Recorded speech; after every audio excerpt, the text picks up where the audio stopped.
we're doing some animal welfare guidelines, I just say to them, I like homework. I'll do this part of the document, this format, get it done on this date. In other words, well define what my bit is, and then do my bit, and don't criticize the others. Though I have been known to correct technical errors and not use any word changes, things. And there were technical errors. There are some things, animal welfare guidelines, where it's a matter of opinion, but these were just technical errors. It was just wrong. So I just corrected. I'll bet you're a dream to work with. That's what I did. But it's this was really disheartening. This guy that I just talked to, technical type of job he had, very good. 5 years he'd been there, and the boss just told the other guys to shun him. Wow! And this just happened, and get him a lawyer. That sounds like I told him to walk away. This guy doesn't need to disclose. Yeah. And the thing is, you can disclose some particular thing you need, like I'm terrible at multitasking. I need a pilot's checklist. I like well-defined what my job role is. Great. See, that stuff, that's disclosing some specific need you need. But not a diagnosis. Well, it's disheartening. Terrible, but that just happened. And it is terrible. And I think everybody appreciates your candor and your honesty. I'm just telling you, they come to me. Yeah. They come to me. I don't go hunting for these things. They come up to me. Exactly. I'm going to move on to this other question because I'm interested to hear what your answer is. What is your greatest advice to help grandparents who are overly critical and hard to believe what parents tell them? I'm a consultant, and this is one of my first questions. And what do you recommend to them? We have a lot of grandparents. Well, I got to find out what the grandparents are critical of. See, one of the things on a lot of things, I don't get enough detail. Teachers will say, well, how do I work with autistic kids in the classroom? I don't even know what the age is. What is the problem? Okay, some of the common problems, sensory issues, multitasking. One of the things that's the problem with a lot of learning differences is you got a small processor. So I can tell you. Messed up and go ahead. But I can tell you, Dr. Grannon, that for a lot of because I get a lot of these comments from parents, that the grandparents doubt the diagnosis and they say that child doesn't have autism. You just need to parent them better. They need to have their butt paddled when they do something wrong. And they feel like there aren't enough consequences that are negative for the kids. Well, the thing is, for me, there were very clear rules. Tantrums at school were no TV for one night. That was very clear. Then another one that I talked to was a guy, computer programmer, making a ton of money, doing a little bit of fraud stuff with money. And is autism an excuse for that? No, it's not. I was brought up with very strict, like you don't cheat at games. That was taught to me at a very young age. I didn't see grown-ups behaving bad on TV. I didn't see grown-ups sitting around the tax forms laughing about cheating and stuff. I was never, ever exposed to that. But since it's rule-based, you get someone he was going to play the autism card that he could get out of some serious financial fraud he'd done because he's autistic. No. So for parents, for grandparents who, let's say that the child is diagnosed and the grandparent says, I just don't think they have autism. All right, first of all, I want to find out, I want to be more specific. What behavior do the grandparents object to? Let's get more specific. What is the behavior? And then how can we deal with the behavior? Well, I can think of one instance recently where I consulted with a family, and the little boy, who was like 6 or 7 years old, he just wasn't very compliant. So for instance, grandma would say to him, he would say to grandma, I'm going to have a snack right now. And grandma would say, no, it's not time for a snack. And the child would say, I'm going to go make the snack. And he would start to go make the snack. What the grandmother needs to say, first of all, I want to get rid of saying no. What you want to say, instead of saying no, we have our snacks at 3 o'clock. Give the instruction instead of saying no. There you go. So that's the old fashioned 50s parenting. That's what I had. So don't even get into the conversation about autism, and trying to prove let's just deal with the behavior. And you're going to just say, our family has our snacks at 3 o'clock. Give the instruction. That's what we do in our family. We'll have a snack in the mid-afternoon or a snack in the mid-morning, whatever it is, but get it on a schedule and you just give the instruction. So let's just look at the behavior they're dealing with. Now, you sometimes will have kids where they'll have a meltdown due to sensory sensitivity. And then one of the ways to handle that is the noisy thing the kid hates. It could be I saw a kid just the other day, a little electric battery operated leaf blower. That'd be something a lot of kids with autism would hate. There's a little battery operated one, so it would have been safe for them to use. And you let them turn it on and off, or the vacuum cleaner, or the hair dryer, whatever the noisy thing is, let the kid control it. I like that. And I looked at this little leaf blower and I'm going, oh, we're going to let it was battery operated, so it was safe. Yeah. And the kid can turn it on and off and control it. So they can take as much as they want to take. And well, then that's right. That's really important. And that can sometimes help with, specific noisy things. There was one boy that was terrified of the scoreboard buzzer in the gym. And they took him down to the gym and they let him press the button and he started making tunes on it. Oh, now that's something you see, but the thing is, I want to find out what behavior Granny doesn't like and then try to deal with it. Yeah. Well, I think that's wonderful. Okay, so I'm going to move on to this next question, autism and ADHD. I find it incredibly difficult to address the autism in a child when the ADHD makes focusing so very difficult for them to respond to behavior therapies. Any suggestions? All right, well, first of all, ADHD and autism on the social front overlap 30%, both in genetics and in brain scans, especially one on social stuff. Okay, so let's just look at the task. You see, I have to get very specific so I can visualize. All right, what is it? What are they trying to teach you? What are they trying to teach you? How old is the kid? And I don't know for this particular kid. I got to have more information. Yeah, but let's take. I can visualize something we could do. So let's say that it's a 7-year-old, because a lot of parents are having a problem right now with the distance learning because of the ADHD sort of behaviors where some of these kids are going to have some breaks. Yeah. They're just going to. And maybe if the class is synchronous, maybe you're going to have to record it yourself. They're going to have some breaks. The other thing is a lot of these kids aren't getting enough exercise. Mother used to say, go outside and run the energy out of you. And they've got to get more exercise, and some of them are going to need breaks. That's what you got to do. And I love that. We've been talking a lot about, you've said before that you need a burst of activity and that helps you to regulate yourselves. And I've been saying that over and over and over again, because I've noticed that with all of us with COVID, we had to buy a treadmill in our house. We bought a treadmill and we stuck it in the middle of the living room because I think we were all having a hard time. We just weren't, I'm not a big exercise person, but during a normal day, do it. And I think you're better off to set the treadmill kind of steep and kind of hard and do a burst of exercise, but you've got to work up to this. I don't want anybody having a heart attack here. Oh, no. It took me 6 months to get up to 100 sit-ups. 100 sit-ups. All right. I'm going to work on that. And, and if you set the machine stiff, so it's hard to do it, and maybe on quite a bit of a slant, you're going to work up to doing 10 minutes of hard exercise. But I do a very little hard burst, which really makes you sweat, makes you strain, but you have to work up to it. I don't want somebody keeling over doing this. Yeah, no. But I think what I noticed for all three of us in our household is that once we started doing the treadmill, everything else became a little bit easier. That's right. Because you could regulate a little bit easier. And you put the treadmill in the middle of the living room, so you're going to everybody has to use it. And we watch, sometimes TV is on while we're doing That's fine. So that, but yes, that's what we have done. And I know other families that have said, okay, we're not having a lawn, we're putting a trampoline in, but everybody has to find something that they can do physical. And I think it's just so important, as you said, for our kiddos that are spending so much screen time now. Well, they've got to get exercise, and the treadmill is a machine that everybody can use.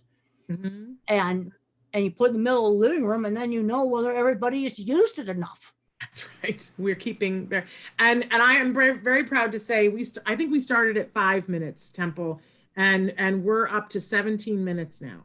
Yeah, a day. We're doing 7. And that probably is enough. I mean, there's a point where you don't have to overdo it, but if you did that hard every day, And because then you probably, because I find that the burst of exercise worked better than the airport walking that I did. Yeah. Because that didn't make airport walking I used to do. I haven't been in an airport since March 12th. Right. Right.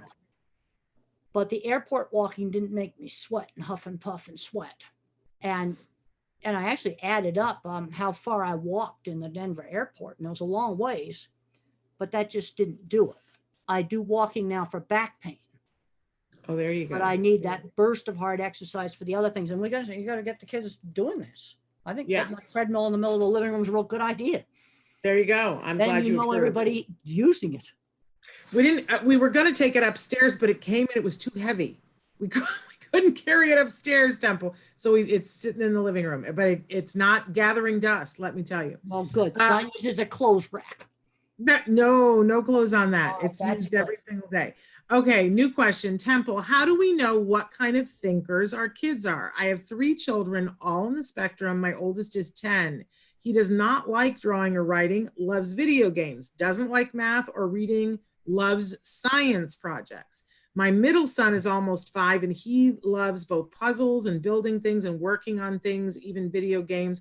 Also likes to color, to draw. Then my daughter, who is almost 4, she loves to color and write and loves sensory play such as Play-Doh and several types of slime. All right, first of all, in the real little kids, it's going to be difficult to tell. It didn't show up with me until I was like 2nd, 3rd grade, 7 or 8 years old. And that's when my ability in art showed up. Or you'll get a kid that's ability in math will show up. And then you need to give them harder math. If you think you got a math kid, introduce computer programming. And then show them really cool stuff, like the touch screens on the Dragon spacecraft that just went up to the space station, SpaceX. Those run on JavaScript, the same program that's for Minecraft. Writing kids often love facts. They like history and facts. And these things, if kids get exposed to enough stuff, then you'll see it. I'm seeing kids that are really good with Legos and nobody thought to introduce tools. And if they're good at Legos, you need to introduce tools by 2nd and 3rd grade and learn how to use a screwdriver and hammer, pliers. These are things I was using as a really young child. Then maybe a little later, a small electric cordless battery operated drill. And handsaw, all hand tools, of course, and except maybe the electric drill. And one of the most favorite things I ever got. And you teach them how to use them safely, and because there's a lot of visual thinkers like me, where skilled trade's a perfect place for us to go. I guarantee you, it's essential work. We'll have jobs forever. We will have jobs forever. And the math kids, some of the way they're teaching math now is really weird. You want to find out you have a math kid, get some old-fashioned algebra books and geometry books and let the kid have them and see what he does with them. You see, they can't show the skill if they're not exposed. Very good. That's the thing. Somebody gave me a million years ago, they gave me a lady toolkit, and in it was a crank drill. Oh, yes. And to this day, I use that thing. I have a cordless drill that's, bad, but then I got to charge it, and I can never find. Well, a crank drill was like an egg beater drill. Yeah. And I use it still all the time, because if I just need to drill a little hole, and I always think about what a great thing for a mechanical kid before the cordless. But those are the kind of things that when I was fairly little kid, I was like 4th grade, I was using one of those cranker, egg beater drill. Yeah, I love it. These are things that but if kids aren't exposed to tools, how are they going to find out whether they love them or hate them? Yeah. And if you don't expose a kid to art stuff, and then you've got, or math kids, usually they just take right off of the math. But some of this math, the way they're teaching it, I looked it up online. I looked up 1st, 2nd, and 3rd grade Common Core math. I'm going, you got to be joking. Let's just get some old-fashioned math. Then go up in the attic and find the old geometry books and the old algebra books. And if you've got a math kid, they'll take off. He'll either be an algebra kid or a geometry kid. And I am definitely was not the math kid. Algebra, I never passed an algebra class. I managed to get out of it. But what you need for skilled trade is the old-fashioned, I'm going to say old-fashioned up through 6th grade math is what you need for skilled trade. You don't need any more than that. Things like find the volume of a cylinder, area of a circle, measure a room, some angles for roofs. Yeah, that sounds like the seventh ring of hell to me, because I'm definitely not a math kid. But you've always been a big fan of, because you turned me on to it, Khan Academy. Oh yeah, Khan Academy. There's all kinds of great stuff. Khan Academy. Then for programming, code.org. Then if you want to turn on the kids that love patterns, you can look up fractals online, and you go on to Google Images and look up protein symmetry. Protein symmetry. You will find patterns that are inside your body that look like cathedral windows. I think that one of the most amazing things was when my son learned how to, as he calls, search it up. We'll be talking about something and he'll go, well, let me search it up. And when he learned how to Google things for himself, I couldn't believe the things that he would Google and that he would discover and that he would learn about. It was fascinating. And it occurred to me that I don't know that all kids know how to do that. Well, I'm finding I have a called my internet project in my class, and they've got to pick out a question in animal behavior that interests them. And then they have to look up 8 scientific journal articles on 4 different databases. And what I'm finding in that is, for some students, it's a really easy assignment. About a third of the students don't even know how to do it. And the other thing they don't know how to do is how do you summarize. So I've got 8 articles about, some question, how do bees navigate? Let's say that was the thing you look up. Well, tell me in a half page of single space type, how do bees navigate? After you've read these papers, you ought to know. Yeah. Yeah. How do you summarize? Because we got a lot of kids getting through into college now. They've never done a book report. Yeah. So they've never learned, how do you summarize something?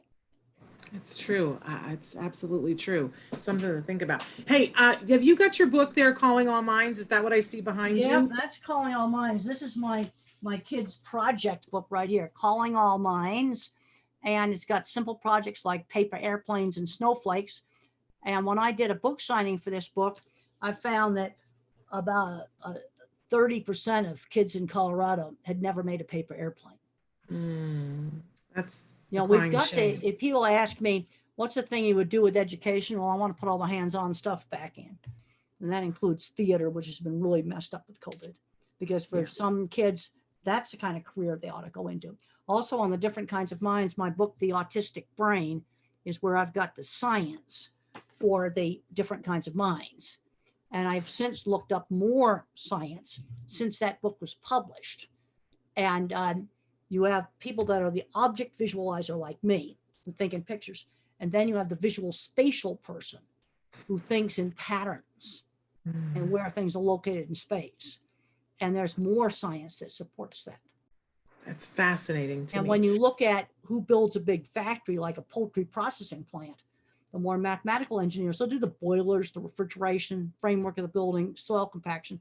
And then what I call the clever engineering department, that's the visual thinkers, make all the clever equipment that's inside. And we are actually losing skills. I went to a brand new state-of-the-art poultry plant last year. The equipment was shipped over here in 100 shipping containers from Holland. And it goes back to skilled trades being taken out of the schools. And fortunately, I know in Texas, they're starting to put it back in. But we got to get all the hands-on stuff back in the schools. Someone said to me, what would you do with education? That's going to be one of the things I would do. And don't you think that in this crazy mixed up world where there's all this distance learning, there's so much stuff that people have to do in this flat format here. It seems like to me that this is the opportunity that every minute that isn't this Zoom call kind of thing should be hands-on, should be people physical. at a Home Depot's been really doing well. Home improvement, gardening, people are doing that kind of stuff. Really but we need to get our kids involved in that. We got to get the kids involved in this stuff. They got to help build this stuff. Kids can get involved. Even little kids can carry tools or pick up some little thing. Get them involved in it. There we go. Okay, Dr. Temple. My son is 6 years old and on the spectrum. He is good at many things like music. He helps, he plays any instrument, any song once he sees it to play it, and reads so well and paints so good with tiny and loves to play by himself for hours on the iPad. all the time, new stuff while playing. He never responds unless we shout out loud. We got his ears tested, all good. How can I make him listen and respond? I appreciate your help. Well, how much time is he spending on the iPad kind of zoning out? I might want to cut that down. The other thing he needs to learn is to play music that other people want sometimes. Like when I was about his age, I would draw the same horse head over and over again. And mother said, well, let's draw the entire horse, draw it stable.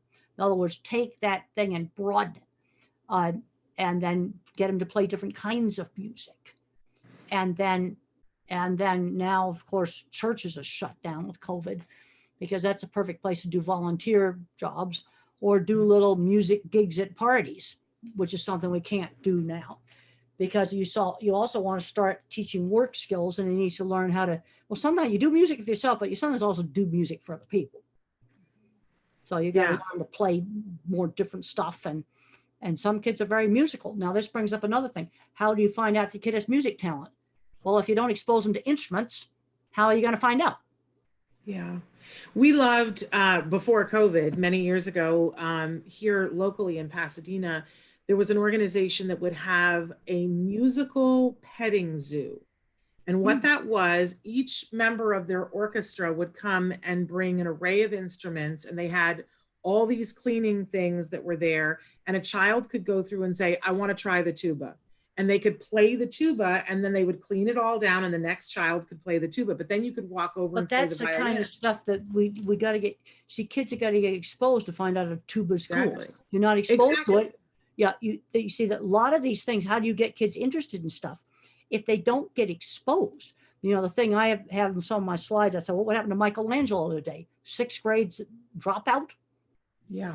And, but he was exposed to art because all the churches were commissioning all this art. And then he was raised by stonecutters. So he was exposed to the tools, at least some of the tools he would have used. And if he hadn't had that exposure, he wouldn't have done it. Yeah. Yeah. So exposure. So throwing you have to expose, and his father wanted him to do legal documents in Latin. He's going, ugh, I don't want to do that. But there was a time where every church had these big art projects going on. So little Mikey'd go over there and look at the art projects. And if they hadn't been doing those art projects, he wouldn't have been exposed. No. I want to say that a lot of people are writing in on the different platforms that you can write in. I should have said this in the beginning. You could be writing in on Facebook. You can be writing in on YouTube. And a lot of people are writing in. They're saying happy birthday to both of us. Thank you very much. And they're saying, they're writing in from different places. We have people who are watching us in the evening in Norway. We have folks watching. How many people in other countries do you have? Well, I can't tell from this. I can just tell which cities, but in countries. So somebody's watching in Norway. Somebody's watching from Lithuania. Oh, good. I'm just scrolling through and seeing different places here. Okay, so I just wanted to give a shout out to those folks. I want to get to the next question here. What's the best way to teach your nonverbal child how to let someone know they're in pain? Well, that can be hard. Point to the part of the body that's hurting. The other thing you've got to rule out, if you all of a sudden have a behavior problem in an individual's nonverbal, the first thing you've got to do is rule out a hidden painful medical problem. And one of the big ones is acid reflux. He's grabbing his stomach, or, poking at some part of his body he never poked at before. Well, then maybe you better have the ear looked at. Or it might have a bad tooth. You always have got to rule that out. If there's a sudden change in behavior, where he was normally good, now the behavior is just horrible, maybe he's got a pain he can't tell you about. So I check out some of the common ones: earache, teeth, sinus infection, acid reflux, constipation, yeast infections. Those are easy ones to rule out. One of the things that really helped me, that because my child had been speaking and then he lost language. And when he lost language, it was so devastating to me that I didn't realize it, but I had stopped language everything for him, like you do for a kid that's developing typically. And so when we started therapy, they started saying to me that I should language everything that's happening. like if he's shivering, I should say, oh, you're cold. Well, then you learn the word for cold. Exactly. That's how you learn it. Or, oh, if he'd be crying about something, I'd say, oh, you're crying, you're sad, or, oh, you're, right now you're frustrated, or, to just label whatever was happening. Or if he got it, I remember once he got his finger pinched in a doorway, and I said, oh, it hurts, your finger. Then you learn the word for hurt and pain. Yes, because you know it got pinched hard enough in a doorway to hurt. So then that's where you teach the word hurt and pain. And sometimes then he would use it in inappropriate moments, like, so that what didn't totally make sense, but that I could figure it out. So, he would point to and say, I hurts, but then I could figure out he's got a headache. Yeah.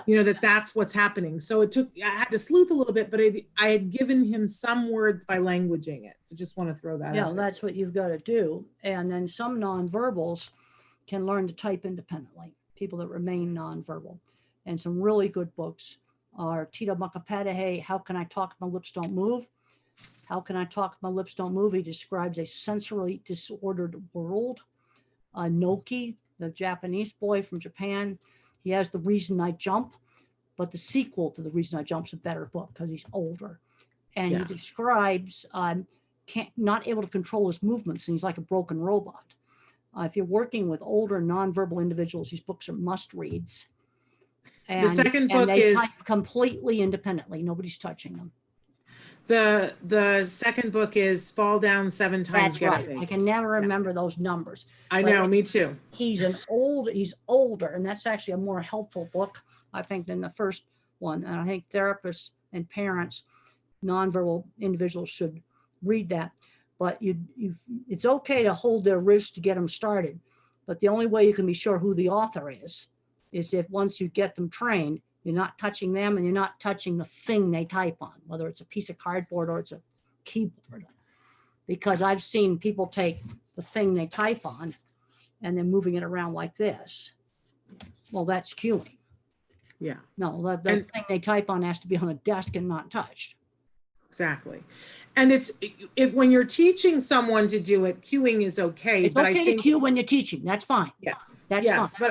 But I think the difficulty. Well, when I first met Tito, I'd ask him a question. He types super fast and jumps up, and then he runs around and has to flap some to calm down. He can do like 3 questions. And I asked him at a conference over a video what it was like before he had typing. And he said, emptiness. Yeah. And so we got it. And then there's Carly's voice, and her speech therapist almost deleted the typing app off the thing. And the other thing is just try a tablet with the text messaging. Put it in airplane mode so they can't send them. Yeah. I was at a meeting for a big corporation, and I had dinner with a guy who signed. I don't understand sign language, so we took my phone and we just passed it back and forth with text. We didn't send them. We just passed them back and forth. And that's how we communicated. Yeah. I have a friend a young man who is on the spectrum, and he has maybe 10 words.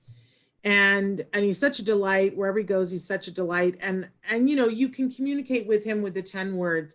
But then I was someplace recently, and his dad said, have you ever read his texts? And I said, he texts? And his dad showed me the text that he will send his mom and his dad every day. And I burst into tears, Temple.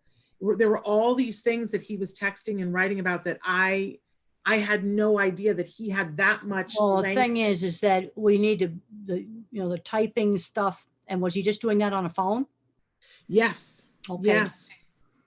Well, yeah, and I recommend the iPad or some kind of tablet because it's bigger, it's easier. But you see, the reason why tablets work and desktops and laptops don't work is because when you type on a phone or you type on a tablet, the print appears next to the virtual keyboard. If I pull out my keyboard here, I look down at this, you have to do this. Yes. And they cannot make the attention shift.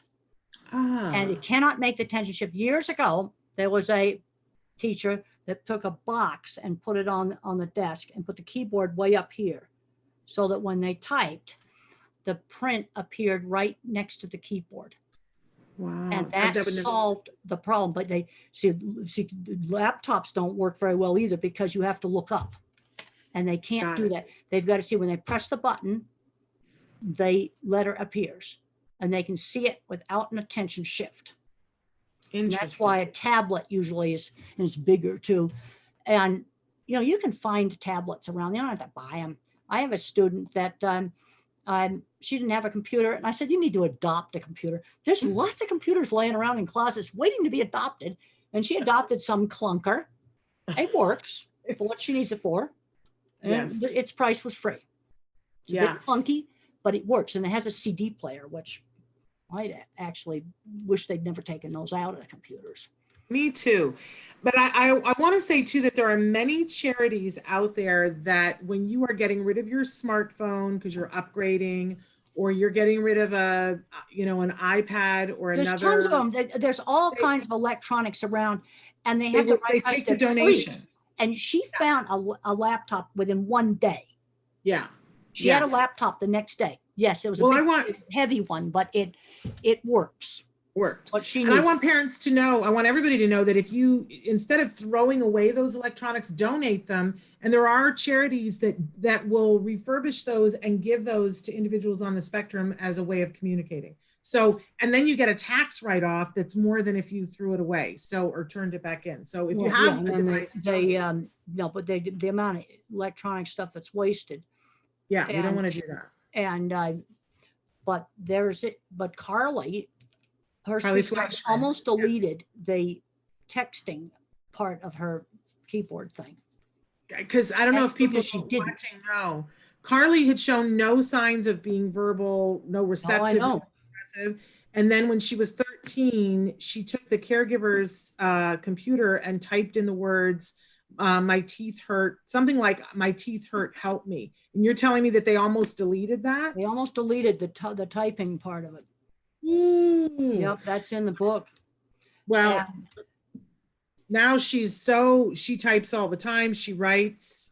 She's an amazing advocate. Well, one of the things that Carly talks about is when there's any noise in the environment, huge concentration is required to keep concentrating on her typing, controlled movements. Yeah. And some of these people almost have like a locked-in syndrome.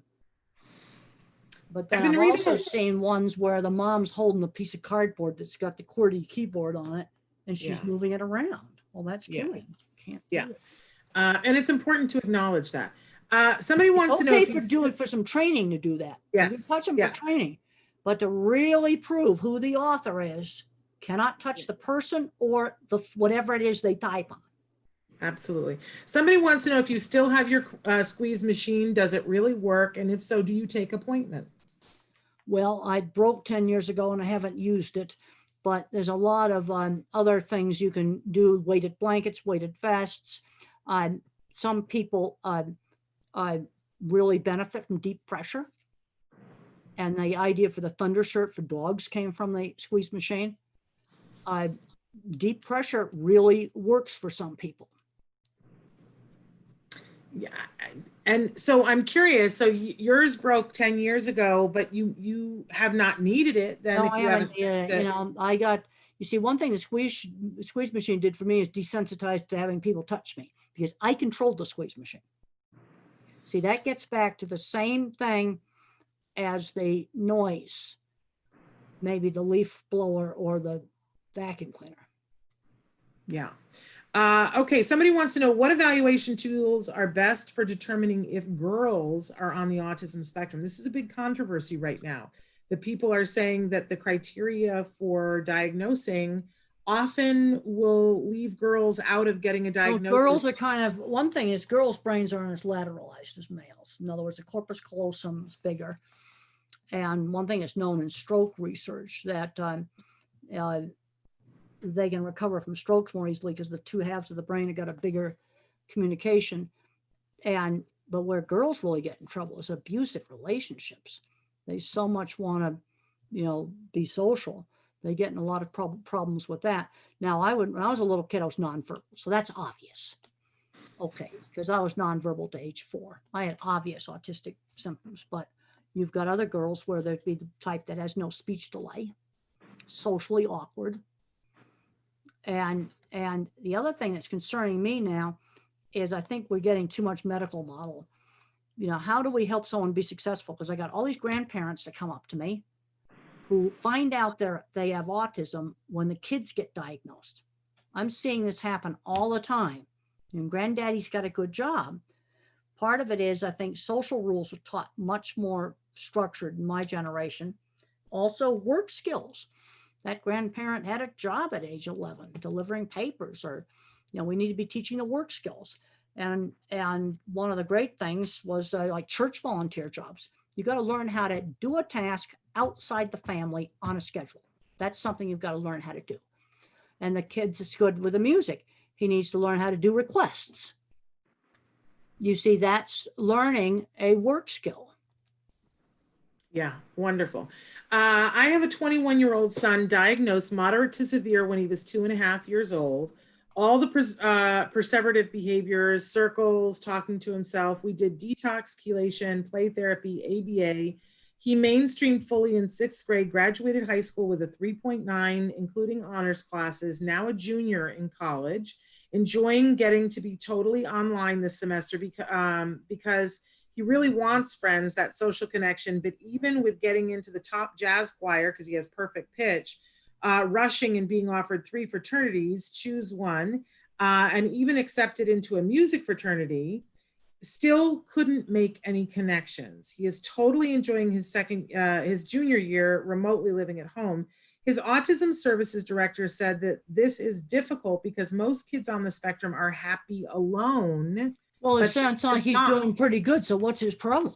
The problem is that he wants to connect, that he's having troubles connecting, and they want to know if you have any thoughts. And what do you mean by connecting? He wants friends. He wants to be able to. He's not getting any friends, because usually when you're in this many different things with shared interests, you get some friends who shared interests. But he's not. And she's saying he's in this, he's in the choir, he's in the fraternity. Well, but oftentimes you get friends through those shared interests. Now you've got to, sometimes one thing I had to learn is I couldn't go on and on and on talking about the same carnival ride over and over again. People get sick of that. So you have to make some rules. Okay, why has he not got friends? I have a few more questions I got to ask, because when I was his age, I did have friends who shared interests. And a couple of the people I was friends with were probably on the spectrum, but it was through shared interest. And he's doing shared interest things. They invited him into a music fraternity. And he might be kind of just going on and on and on, talking about his favorite thing to where other people get bored. And someone needs to just coach him that, okay, you talked about the bassoon like for 2 hours now. I'm just making something up. And with an instrument, and people are getting bored with it. You see, I need more information to find out. He's probably doing something like that just totally turns off the other people. And I wonder if mom can be a little bit of a sleuth while he's home doing stuff online to see, because even in the Zoom, you can begin to see it's a little bit different. Sure. Yeah. And then is he just yakking on and on and on? Now, one of the problems I have, and I still have it, is interrupting, because I can't get the timing. There's a lot of problems I have to do with slow processor speed, multitasking, timing, see what he's doing wrong. You see, this is where I might just need some social coaching. Okay, you've talked too long about this musical instrument. Let's get somebody else talking. What is he doing online? I'd watch him. Because usually somebody that's doing that many things like that does get some friends. Yeah. And thank you for bringing up the interrupting thing, because a couple of people have written in and said that I've interrupted you several times, and I apologize. It is very hard to time in Zoom, so interrupting is also my problem, and they're mad at me that I've interrupted you too many times. Well, and I've interrupted people just live because I can't get the timing. This is where the processor speed of my brain, if I was a computer, I'd be an Intel 286. You can look that up and see what that is. But I've got the cloud for memory. But a lot of the problems of things like interrupting, that's processor speed. And I still have a problem with that. So, but you said you have the cloud for memory. So does that mean you have a cloud would be tons of memory? Computer so cloud, so you have a lot of memory? I have a lot of memory. but I've got no working memory. Like if I had any task that involves more than 3 steps, I have to write them down. I have to make a Interesting. checklist or I can't remember them. I cannot remember long strings of verbal steps. So what are the things that you have that you just remember everything from your childhood? What you say you have not a lot. everything. I mean, it's like, I don't remember every hotel I've been in. I only remember really weird, really terrible. And I remember generic Hilton Garden Inn, sort of what they look like, because they're all the same. Generic Fairfield Inn. I know my love hotel that. brands. And then I remember this really awful hotel I stayed in that was so trendy, it was stupid. The lobby looked like a construction site. There's snap tie holes showing where they're taking the forms off. I'm going, oh, that's not cool. But the worst thing was the breakfast. They served it in pint ice cream containers. And then they just dumped the slimy poached egg on the top. That's horrible. It was horrible. That's horrible. It was trying to be really trendy. And I go, really? Young people are really going to want to eat breakfast out of ice cream containers? I don't know about that. Oh, Temple, I think you have a career as a travelogue reporter, because I would enjoy. We are never staying here ever again. Temple. Oh, I love it. I love it. I want to put these into a series of books. There should be a book about all the hotels that you've stayed in and reviewing them. I know you have other better things to do with your time. But the other thing that I wanted to say for people who have adults that are on the spectrum and are wanting to work on socialization right now, the Ed Asner Family Center every Saturday has a movie chat group with a wonderful young self-advocate, Chelsea Darnell. It's free. Anybody in the country can do it. They tell you what the movie that they're going to watch is on Monday, and you have all week long to watch the movie. And then these young adults on the spectrum get together 7 p.m. Pacific time, free, and it's a Zoom room, and they talk about the movie. They don't watch the movie. They've already watched it before. They talk about the movie, and then it leads to discussion, and it's a facilitated group. And all you have to do is go on Facebook, go to the Ed Asner Family Center, and you can get registered to do that. Because I think that that's a great, and I think that there should be more things like that. Temple, did your mom ever have? These are kind of things that people just have to start. Like I started my career one little tiny ranch job at a time, and you start out and you're doing this Zoom room, then write about how you do it. Because what I did with my cattle handling is that I would do a project and then I wrote about it, and I wrote about how to build it, how to make it. I did a lot of how-to things. And writing's been a really important part of my career. Yeah. And this brings up, okay, in school, teaching reading. I didn't read until 3rd grade. I learned with phonics, mother taught me. Another kid may learn whole word. Use the method that works. There you go. We're almost out of time, and I apologize. There's a million questions that came in today. And we will bank those, because I think, we're trying to have you on at least once a month. And so we'll save those for the next time. But since we only have 2 minutes left, I want to, because I'm always deeply interested in what you're watching on television and what movies you're watching. So what have you watched lately, Temple? What would you recommend? I watched some of the new Star Trek, the Picard Star Trek. I really liked that. Yeah. And I've been watching 60 Minutes. Boy, that's still the best show. They had a really interesting segment on there, self-driving trucks. And they had some other extremely, it's just a good show. I really like 60 Minutes. Okay. Anything else? Well, I haven't been watching much TV. I've been working on trying to get my new book on thinking in pictures, on visual thinking. And one of the things that I'll be writing about this is this loss of skilled trades. I mean, this chicken plant, that's serious. We don't make elevators anymore, ski lifts. There's a whole bunch of stuff. And it goes back to taking skilled trades out of the schools, because I'm going to estimate that on my big projects, working with major meat companies, and some of them are right there in Texas, 20%, the welders, skilled trades, mechanics, machinery designers, and drafting people were either autistic, ADHD, or dyslexic. 20%. I am saying that seriously. These are projects I did mainly in the 80s and the 90s. Interesting. And I'm saying, not as a joke, I'm saying it seriously. And the problem is these kids don't get a chance to learn how to use tools. Yeah. Yeah. And All we're right, so losing some really important skills, and I'm real concerned about it.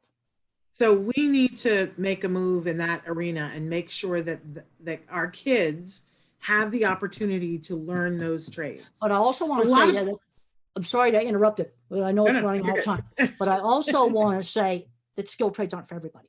The visual That's thinkers true. like me would be prime candidates. The math kids, they're going to want to go more electrical engineering, computers, that sort of engineering, structural engineering, stuff like that. And then you got the word kids.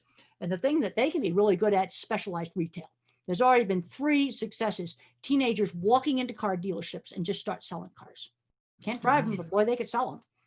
Because they were recognized for their knowledge of the product. That's specialized retail, where specialized knowledge would be appreciated.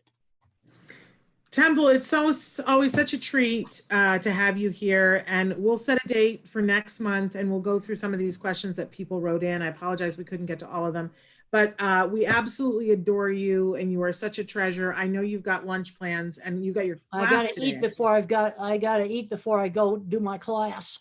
Wonderful. Well, thank you so much for being with us. We appreciate you so much, and I'll talk to you soon. So our first question here is, my child has some language.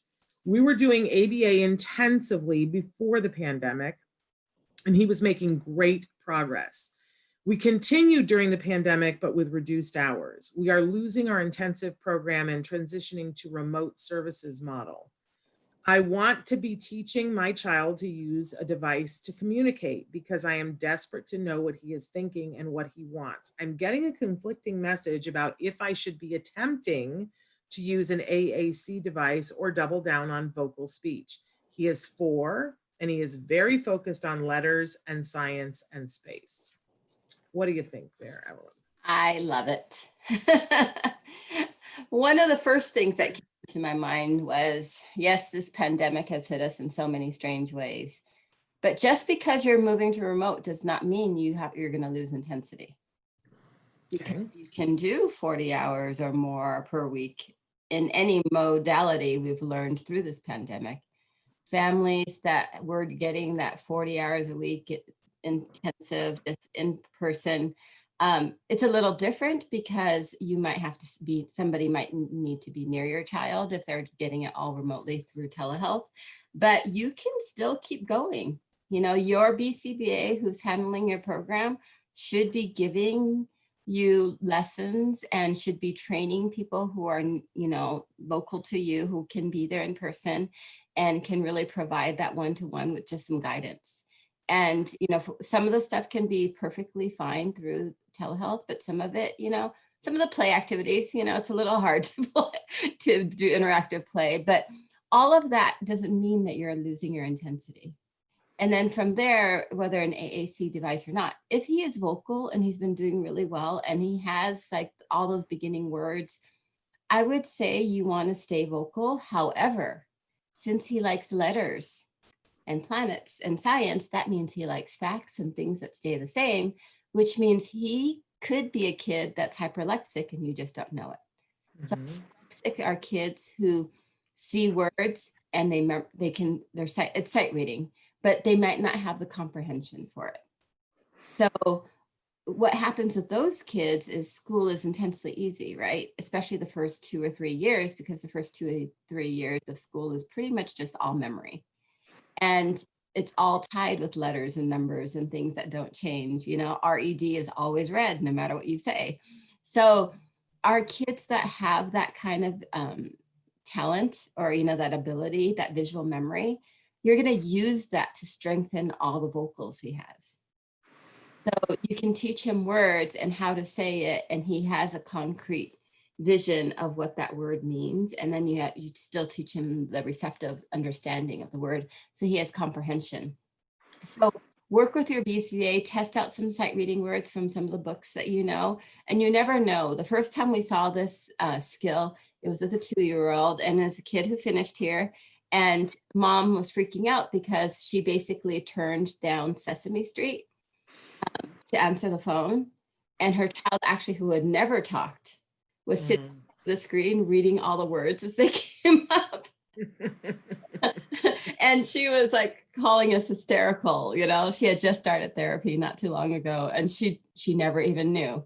But it's just that the words the actual text provided him a prompt, that he had this really great memory and he could read or decode everything. He didn't mean that hyperlexia doesn't mean that you know what it means. The comprehension may not be there. So you can walk down, these kids are always funny because you'll walk down the street and they'll be saying, no parking, 7 to 9 p.m.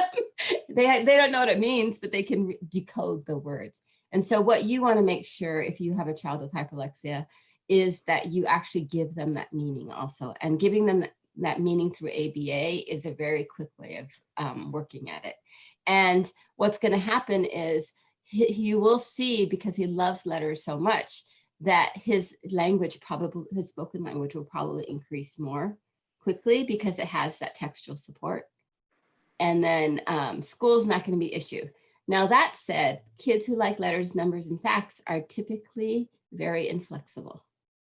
So that is something I always tell families. It's a great skill to have. He's smart. School will be easy at the beginning, definitely. And school actually will probably be very interesting for him for the long run, because letters are always there, right? You're always reading and writing. But what you have to work on then is the flexibility, because the reason they love those letters so much is those letters never change. You know, Yeah.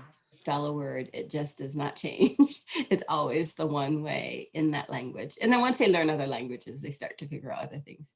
But use that letter reading ability and use that to support all the vocal language, and you're going to see you'll see vocal language explode. That's usually what happens.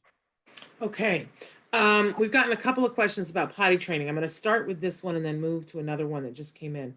But potty training regression after suspected trauma. How do we know when to push? He was fully potty trained, and now we've had to go back to pull-ups. There was no other way. He is 7. Yeah. There, in many ways, it's hard for me to answer this because we don't know the level of understanding for the child, like how much he's really understanding. And unfortunately, trauma does happen to our kids just as well as to, you know, any typical kid out there. So, you know, a lot of it is with toilet training. I see it in our kids too. It's the one thing that they have full control of. Mm-hmm.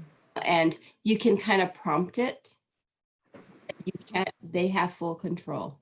And so if anything, I would still go back when we've had different kids come through that have had issues. We make potty training a really fun thing, you know, and filled with all the rewards that they love in every setting for using the potty, you know, in any form. And you have to be very consistent just with everything else. So you understand the trauma that's happened to it. And as long as your doctor has ruled out any kind of biomedical issues that might be associated, make sure that's all ruled out. And you can go about potty training the same way that like we do here, in the sense that, you know, you really reinforce, you could have a potty party again if you did it that way. And it's kind of funny for the kids. They hate why they're sitting there, but when you bring all their favorite toys and videos into the bathroom, they actually don't have that much of an issue after they realize they have access to all this great stuff. So hang on one second though. I just want to ask this. What do you think about moving it out of the bathroom with somebody who's age 7? Because I happen to know from a different question that they had written that the bathroom is particularly traumatic right now. So can we take it out of the bathroom with a potty chair, or is 7 too old to do that? You can, but it's just transferring is difficult, you know. But if there is some kind of trauma related to the bathroom, if there was a way to get something that looked like a toilet, you could start outside. I mean, my kids, when I used to travel a lot, and in Australia, they all do potty training out in the yard, in the garden. Interesting. I didn't know it took me some adjustment. Yeah. Okay. In the garden. The garden. Everybody, that's how they did toilet training with all the kids. And I had to like readjust a little bit. Yes. I think I'd be washing my carrots off a little more thoroughly than I was before. Okay. So you could do it. It's just knowing that you have to transfer the skill. Okay. And that's that's, if transferring the skill is going to be the issue, then what you could do is also, you know, the toilet, the seats that you put in the seat.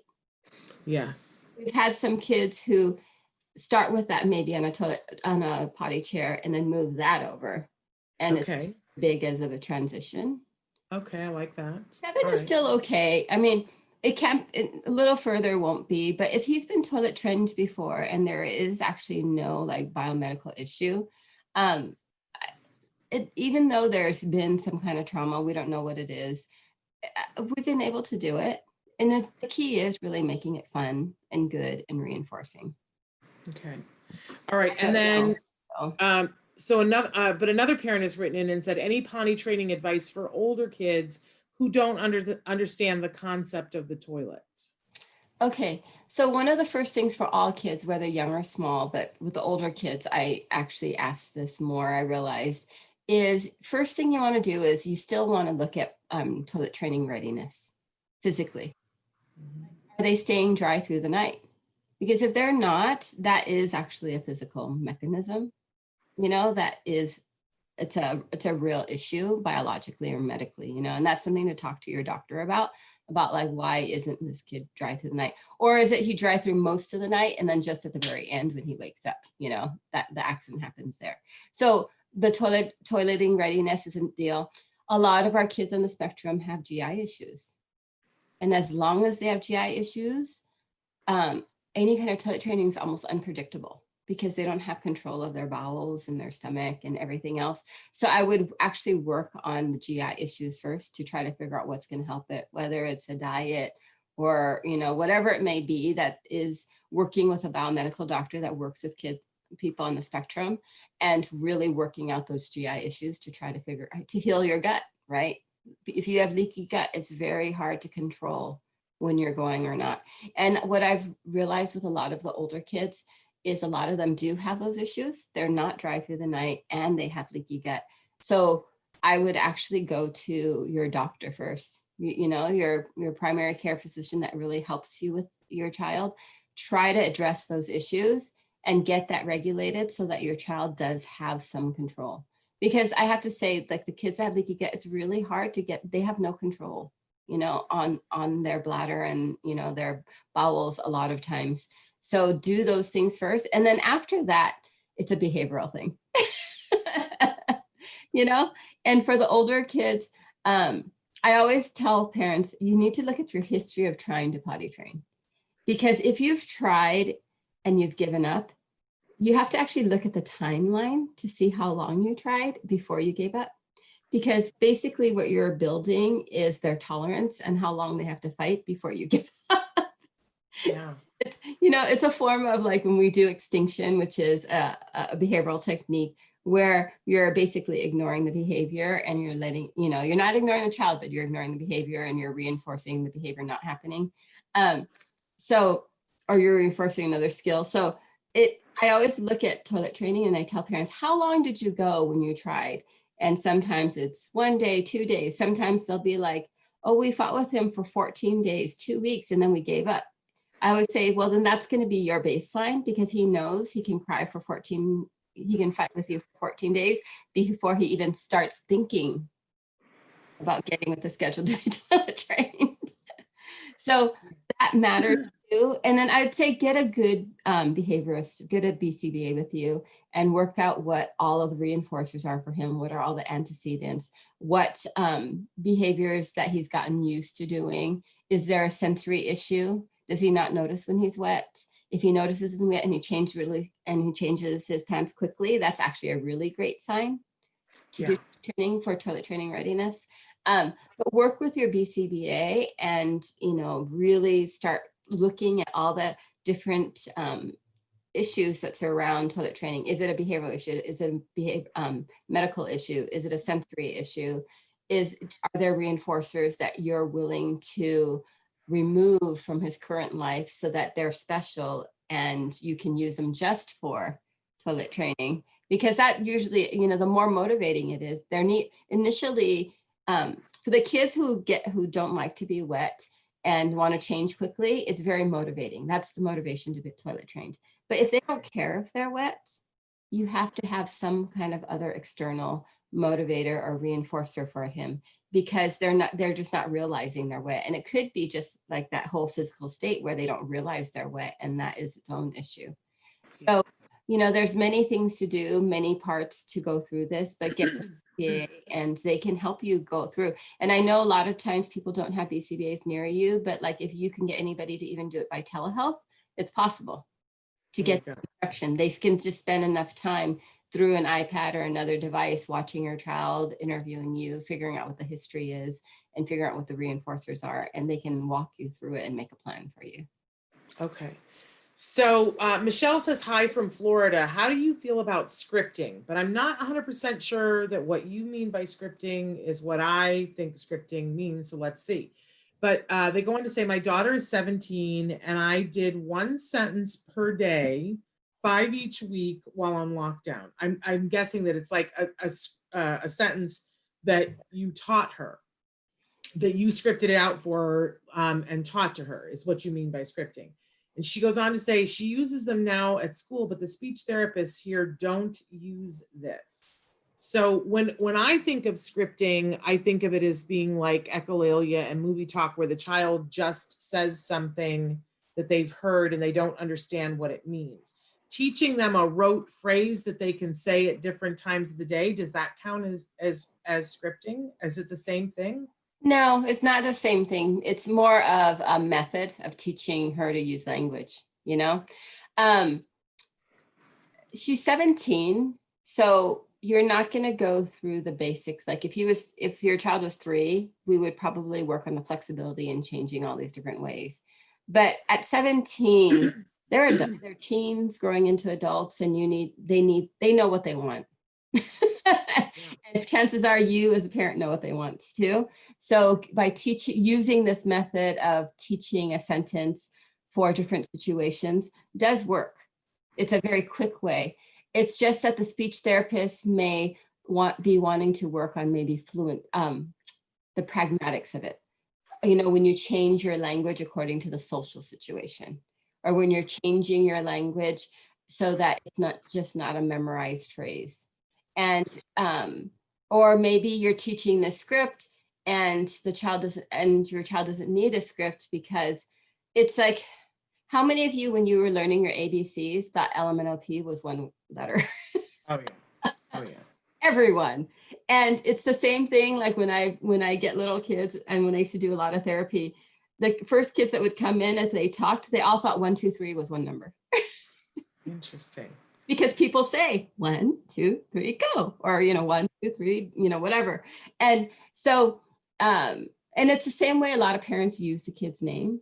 So if they don't know sit down, but they know Tommy sit down, and they just think Tommy sit down means sit down, they don't Tommy is a name. So sometimes scripting, when you're teaching it this way, like 1 sentence per activity or 1 sentence per manned request of what they want, so our kids will chunk language and think that all those words means one thing. And so when you go and you start trying to make some changes, so instead of saying, can I have juice, and teaching them to say, can I have a ball, they'll say, can I have a juice ball? Because they think like it's all one. It's in the linguistic world, it's chunking language when you take one set and you just learn it for something.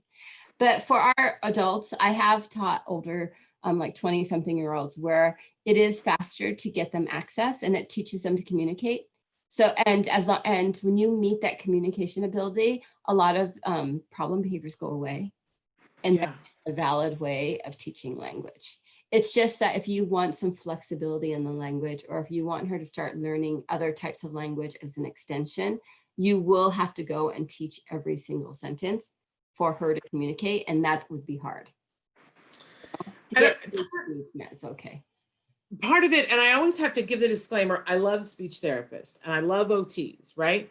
But I do think that a lot of times we have an expectation when we go to them, because I think sometimes we're thinking that they're all the very best speech person. I know some speech therapists that work on developing conversational language and do it beautifully. But I think it's the exception, not the rule. I think that most speech therapists think of themselves as people who are facilitating the vocalization of speech. They're going to work on what I call diction, what they call articulation, right? And they're going to work on, some of them work on pragmatics, but a lot of them don't. And I hear this time and time again from parents, that what parents want, we say we want our kids to talk, but that's not really what we want. We want our kids to be able to have conversation and tell us what they think and get their needs met. And I think that sometimes speech therapists are really focused and in a groove where they're trying to get your child to produce sound that can be understood. And I think that those two things, while they are parallel and they have a lot to do with each other, I don't think that all speech therapists are equipped to give parents what it is that they're really looking for. And I do want to make the case that ABA can, because I think what you're doing with your daughter is great. I think that most adults do this. I was a very shy, I know this is shocking to everyone, I'm still socially very shy, but I've been taught workarounds so that I know that if I'm at a party and I'm like, I don't know what to say, I've got like a drop-down menu in my head of 20 things that are conversation starters that I can say to somebody. And I learned those by rote. I think it's perfectly acceptable to give our kids things to say. And then, we want to make sure that they understand what those things mean and what the consequences of saying those things are, right? But I think it's great to give them starters. And a phrase to say, like, my son has a very particular order at In-N-Out, and it took us years to get him to be able to say it in the way that they understood, not the way that he languages it, but the way that they understood that this is how he wants his burger. I think it's great to teach them those things. I think that your expectation that the speech teacher is going to teach it sounds like they're not gonna. Some might, but it sounds like this person isn't going to do it. But I think that they're going to work on other things that might be valuable for your daughter, but you should still, I think, don't you, Evelyn, that she could still be working on it in this way at home. Just don't expect the speech teacher to do it. Yeah, and one of the things that you can do is, a lot of times, speech people they have a goal, and they don't necessarily share that goal with the parents. They have an idea of what they want these children to do. And even though there's interview and you get to know each other, I realize that the goals of the speech therapist don't always match the goals of the parents. And so it would be good for you to ask them, like, what are the goals that you have for her? And see if you agree with them. And then also see, you're going to be evaluating for your daughter, how useful is it? And then there are some speech therapists still out there who actually, they kind of treat all their patients in the same way, but they don't realize that with autism, there are specific ways that work better than others. And so sometimes there are, the younger speech therapists now are all trained, not all, but a lot of them do get some training about what ASD is. But the older speech therapists, a lot of them I still encounter, still really don't understand what autism is. So when they're trying to teach in a more linguistic way, which how they've taught to somebody with autism, as opposed to the useful way, which is more of what ABA is starting with what language is useful. Sometimes they don't, and when you start with something so abstract, people on the spectrum have a hard time understanding what they're actually trying to get at, because it's a linguistic understanding of what speech is versus more of the ABA, which starts with, no, we need to work on communication and it has to be meaningful first. And then we can talk about, anything that's a little bit more abstract surrounding it. So yeah, you're doing this at home. Yeah, and I love that Mom says she does. She works with her every day. You're doing a great job. And I think, I have a friend who has an expression. She's like, don't go to the hardware store looking for spaghetti and milk. And unfortunately, I think a lot of times as parents, we go to the speech therapist and speech and language pathologist, and we think that we're going to work up on to making conversation and to helping our kids to be able to converse in their day-to-day situations. Sometimes it is going to the hardware store looking for spaghetti and milk, but that what you're doing is working. You keep doing what you're doing, Mom, because that's wonderful. Okay, I want to move. I'm not sure that I entirely understand, but I'm going to read it. Hi, my daughter, when she feels bad or doesn't want to follow instructions, she goes into the washroom sometimes every minute. From last year, my daughter always cut her hair. Whenever we grow her hair, most of the time I hide the scissors, but she used the kitchen scissors. So what do I do? I think that those are related, but they are actually two separate things because they were written in two separate parts, Evelyn. So if what do we do for somebody who's feeling nervous and every time they feel nervous, they get up and go to the washroom, and then it can be as much as once a minute. And what do we do? We've had many kids since we've been doing Autism Live that are obsessed with cutting their own hair or cutting other people's hair.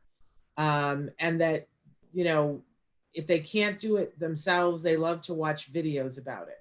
It is a thing that some of our kids, we have a mom that we love that from the very beginning of Autism Live, we call her Haircut Mom, because, we never want to disclose who anybody is, but when somebody is writing about something, we sometimes will call them a name that we know that won't identify who they are. But so she is known as Haircut Mom because her son was obsessed with cutting hair. What do we do for those kiddos in both those instances? So it's a coping mechanism, right? Going to the washroom when you're nervous. And if you really want to target, you need to look at what situations it happens in, because it's probably a lot of different situations. So there's not going to be one way of addressing it. Okay. But let's say like I had a kid who he used to do it during recess. And he would use the first probably 5 minutes of recess to basically psych himself up.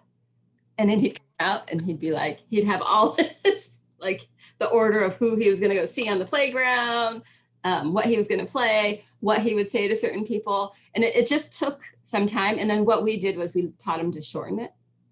Okay. Because that sounds very effective, that he was using that time to be very effective. Yeah. Yeah. And the thing is, it was a coping. Initially, though, a lot of kids use it as a form of escape. It's a situation they're trying to escape because they realize I'm going to be here and I don't know what to do, or I don't like what's going on, or there's a noise or whatever it may be. And if I go to the washroom, no one tells me I can't go. It's the one place where if you say you have to go there, no one's going to say really no to you. They better not. It's because it's a legitimate need if the need is actually there, but only that person's going to know if the need is there. So if you feel like it has turned into an escape behavior or an avoidance behavior, then you need to evaluate each of the situations it comes in. So it really is going in and, we talk about the ABCs, the antecedents, the things that happen in behavior, what is actually happening, the behavior as she leaves. And then when she comes back, what's the consequence? So one consequence is she leaves and she just feels better because she's out of a situation that she didn't know what to do in. But you take each of these situations and you have to really look at the situation and decide what skills is she missing? Does she have all the skills that she needs for this situation? Like for a lot of kids, if they don't know how to do something, and a lot of our kids are really black and white and want to be perfect, they're very inflexible. So if they see that, oh, you're playing a game, and they don't want to lose, they get out of there. And one way to get out of there is to go. Or if they maybe are seeing a person that they know is going to ask them a lot of questions that they don't want to be asking, they're going to leave. So then you can teach them ways where they can control the conversation and they can ask some questions so that the other people can answer. And it's not just all one way where they're getting everything. It could be there's a situation where it's just loud, some kind of sensory aspect of the environment. And one way they leave is they can just close the door and they just feel a lot better, and it blocks out the noise, the light, with the smell, whatever it is. So you really have to look at each situation and see, like, what is she escaping and does she have the skills for that situation? And a lot of there are kids who do that kind of leaving, who come and go and have that ability. They do, a lot of them have it because in social situations, it's not like where adaptive routines we have. When you brush your teeth, you can brush them one way, the same way, and it doesn't really matter. But in real life social situations, we don't talk about things that stay the same. We talk about things that are different. We talk about things that are odd or, didn't work the right way. And if you talk to a lot of like I remember the first time I had a teenager tell me, I like talking about how the grass is green and the sky is blue because it's always like that. And he just really loved that. But if you went out and you saw a friend and you said, hey, the grass is green, they'd kind of look at you like, yeah, I know that. Like, why are you telling me the grass is green? Now, if you told me the grass is purple, let's go look at it and let's see what that's like. But it was really interesting the first time I had a kid tell me, no, I actually like talking about the things that always stay the same. And then I had to tell him, I said, okay, so that's something that you like, but did you know all these other people, when they want to carry on a conversation, they talk about things that change, are different, new things that are happening in their life, new, just the newness is what you're sharing. And, and it goes into perspective taking because they don't understand the perspective of someone else. But it can be an opening, but a lot of times it's teaching them some skills too, teaching them how to ask questions, teaching for them how to tact, like if they really, to make a comment about a situation where it is along the lines of what they like about something. Or if you look at 7-year-old boys on playgrounds, they don't ask questions. They're constantly just pointing and telling you what they like. Check it out, look at that, blah, blah, blah. So-and-so just fell down. Like, it's a constant stream of just commenting. And a lot of times with our kids, we kind of go to the question answer method action, and little kids don't do that really. So you have to look at how old this child is too, and what, do they have the skills for that setting? If you're not sure, just go out and listen to all the kids that are at that age, in your neighborhood, in your school, and you'll just start thinking about, write down everything that you hear and then go back and listen. And it's like, can my kid do these skills? Can they ask these questions? Can they make comments on what they hear, what the environment shows?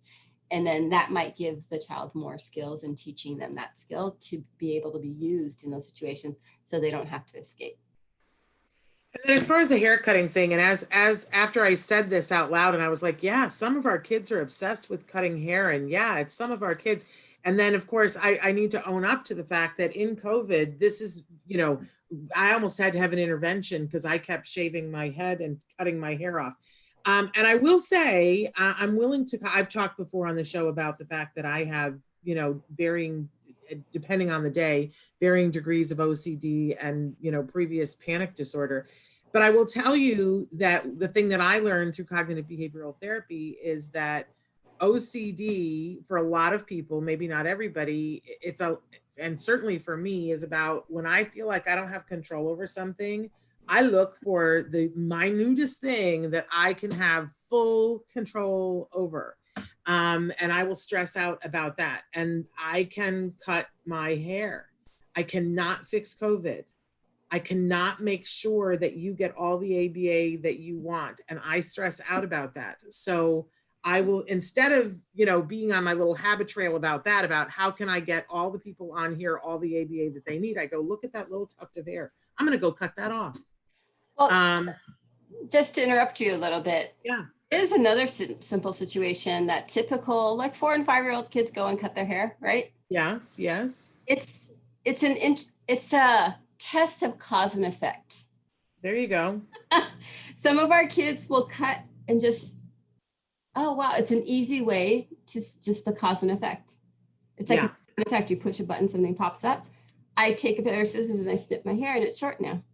Yeah. It's like, this is amazing. And then and for a typical kid, when they realize it just doesn't grow back, that's when they have their issue. Yeah.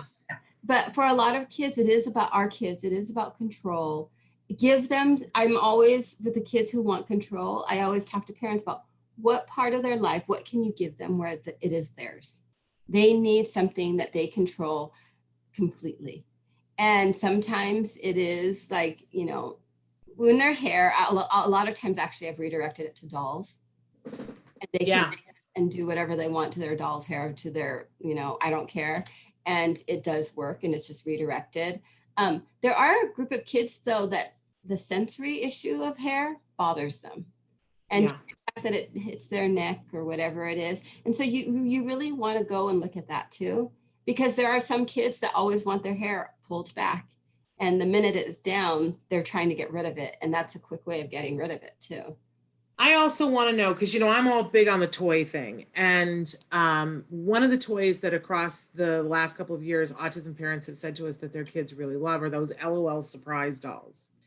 And that I know from art classes that there are minds that think one of two ways. And if you put clay in front of somebody, if they will sculpt the clay to make it into something and put it together and add to it, right? That's one way of thinking. And then there are other people who want to take the clay away to reveal something that's there. And that's an entirely different way of thinking. And that for many people, the taking away is a very satisfying thing. So like my son has a 3D printer, and it's this joke between us because he'll print something and it has all these supports, and you have to peel the supports away to reveal the thing that he printed. It's my favorite thing on the planet. It is my favorite thing. Right? I just like, he'll go, Mom, I got a present for you. And it's this thing, and it'll take me days to clear it away, but it's so satisfying to me. And it's the same thing with those LOL dolls. They take layer after layer, and there are little surprises built into it. So, if my son gives me lots of 3D things to print, my hair gets longer. I'm just saying, try an LOL doll and see if your kiddos like it. And they have some that are different. In any case, something to consider. All right, we got two questions I want to get to before we get to the top of the hour. How do you recommend approaching and helping when a teenager is unable to regulate emotions and becomes self-injurious, intimidating, or hitting others? It's a very serious question. So many to this. Yeah. Because I don't know anything about their ability or understanding and skills. And I'd say initially, if it's turned into a problem behavior where they're hitting people, you have to go back and look at what we call the function of the behavior and really just see, like, why are they doing this? Because it's a form of communication. It's easier to hit somebody or punch something or throw somebody than it is to find the right word and then produce it in the way that somebody else understands it. So, initially I would just take those severe behaviors. I'd separate it all out. So separate the emotional control from, each of the other types of aggression or whatever it may be. And I would actually look at each case, see when it happens, try to figure out the function, get a BCBA in there and try to figure out the function, because functions change too. So it's always either for attention, because they want access to something. So it's like, I'm going to hit you and you'll give me your doll or food or whatever it is. Or it's maybe an escape. If I hit you, you go away. You stop talking to me. And it's amazing how fast that works. Or there's also like some sensory or innately satisfying part of being able to do this. And so like with self-interest behavior, the majority of the kids I've worked with don't like the feeling of hitting their head on the wall. They do it out of frustration. And I've even had really good kids who can throw themselves in a really dramatic way and their shoulder hits the wall, but their head never actually hits. But they know that if they do that, everybody leaves them alone.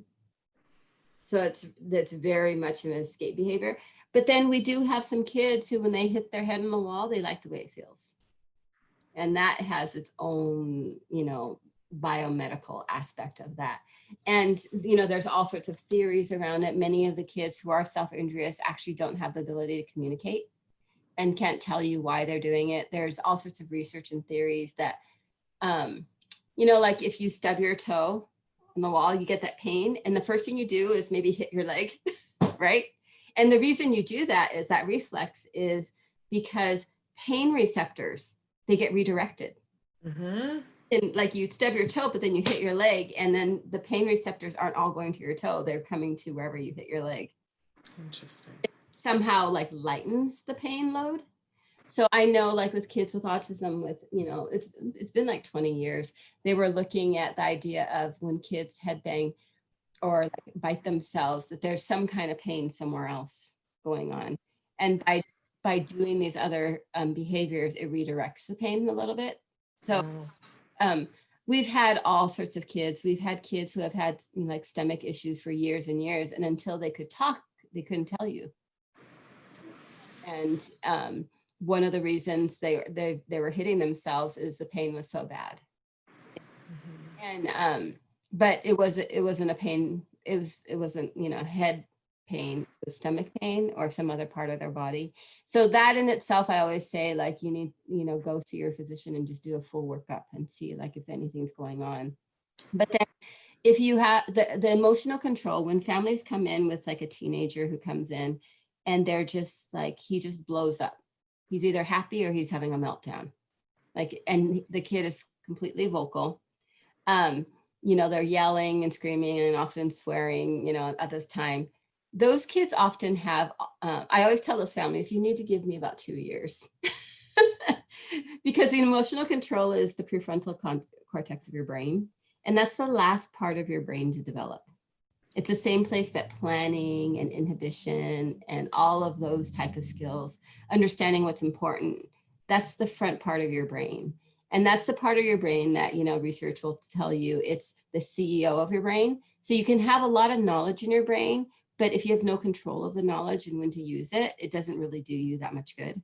So this is the last part of the brain to develop now. And there's doctors who say it's till the age of 25 for boys, when I first started, they used to say your brain stopped developing at 5, then it was 7, then it was 10, then it was 13, and now we're at 25.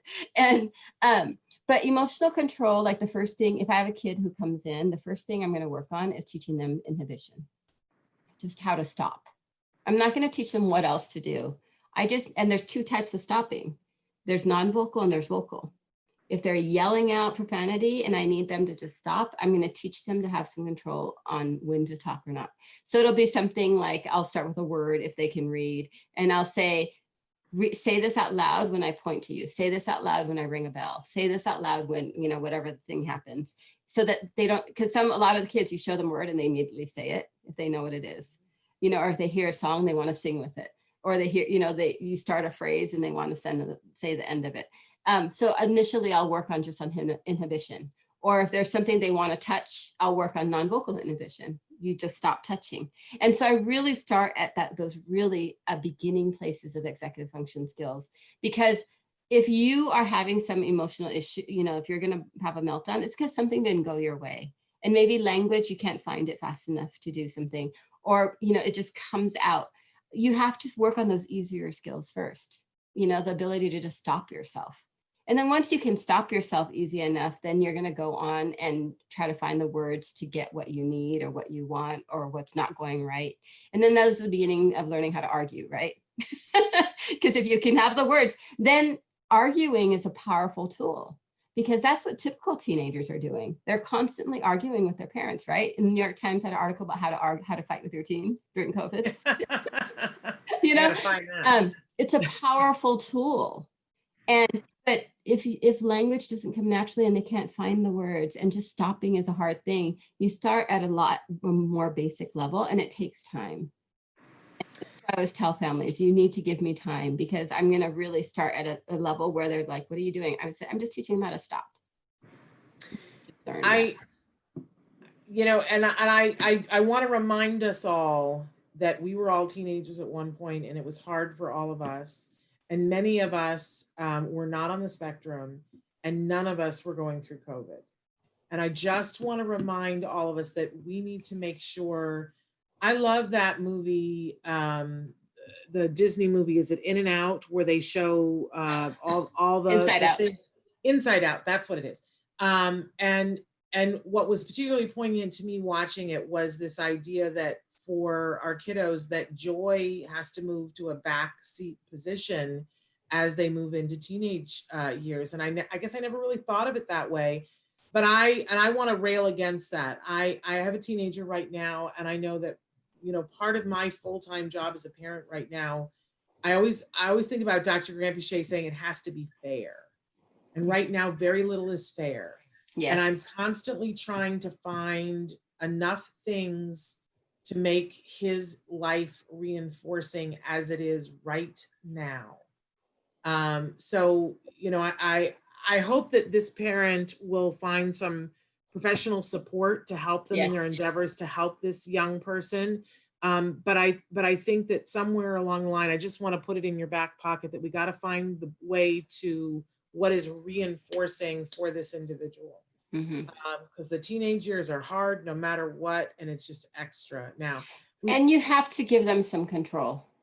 yes, And for parents, sometimes it's harder for the parents, right? For the teen to give control. But you have to really work out like what is fair for him, what can he control of, where you're not going to have an issue, even if it's not how you would do it your way. If that's the way his room looks right now, it's how his room looks. There you go. We've only got 30 seconds, and we're not going to be able to answer this in 30 seconds, but I got to address it. I have a 3-year-old just diagnosed, and they are saying 20 hours of ABA. That seems like too much with preschool. What are your thoughts? Depends on his skill level. Get somebody to recommend. Intervention shows 40 hours a week. And that 40 hours can be some help with him at preschool also, helping him make use of the preschool time. Do not put him in preschool because everybody else is doing it. That's not a good reason.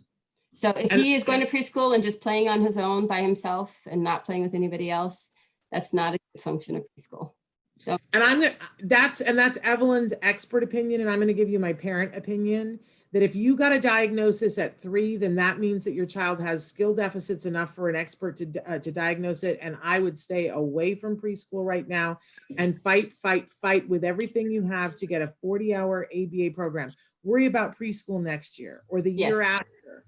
But this at 3, if you have a diagnosis, then any insurance company worth their salt is going to give you a 40-hour program and say that your insurance will cover it. Take advantage of that and don't let anyone get in your way, least of all a school. And I used to be a teacher. I love school, not saying negative against school, but that's not what's been shown to be effective for a 3-year-old on the spectrum. Would they enjoy it? Possibly, but it's, they need the 40 hours. That's what we did. I'm never sorry. But that's my parent advice. But Evelyn is the expert. Evelyn, thank you so much for being with us this morning. We appreciate you more than you could possibly know. We absolutely adore you. There he is. There I am. I don't know if you can hear me, but I was just saying how much I adore you and what a wonderful person you are and what a brilliant painter you are. And how I was just reminiscing about the fact that it was Joanne Laura who introduced me to you. And so we're remembering Joanne very fondly this morning because you're just one of the many gifts that Joanne presented to me. So first of all, Michael, how are you? I'm having a lovely time in Mexico. Well, we have to talk a little bit about that because you did move to Mexico and have opened your studio there. Is this your studio where you're at right now? This is it. It's beautiful. I'm loving that orange wall, but I'm loving the paintings on it more. And your story, I just don't even know where to begin. So tell our viewers a little bit about you and when you discovered that you were A, on the spectrum, and B, a brilliant painter. Well, I don't know about the brilliant painter, but I said so. I said so. When did that happen? Yeah, it's truthfully, I was trying to be a loving husband, and my partner was doing charcoals and pastels. I wanted him to paint. I said, please paint, and he wouldn't paint. He would do charcoals and pastels. So I finally said, okay, if you paint, I'll paint. And I thought that I would put myself on the line, be vulnerable. And what happened is we could both paint. And not only could we paint from the first paintings we painted, which is the gifts of autism. That is the savant abilities we have within us. Now, at that point, I'm already in my early 50s, and I've never painted. My third painting was in a gallery in Houston, sold for $4,100. Wow. And wow. But the thing is, I'm autistic. I don't know. The thing is, for those of us on the spectrum, unless we have a point of reference, we have no way of making sense of the information. So here I am. I'm getting in art galleries. I have less than 20 paintings. I'm getting in art galleries. I'm selling art. I'm painting paintings in just a very short period of time. It's normal. It's normal because Who do I have to compare it with? No one. I don't live in an artist community. I don't have association with galleries. I don't know that I am unique in any way.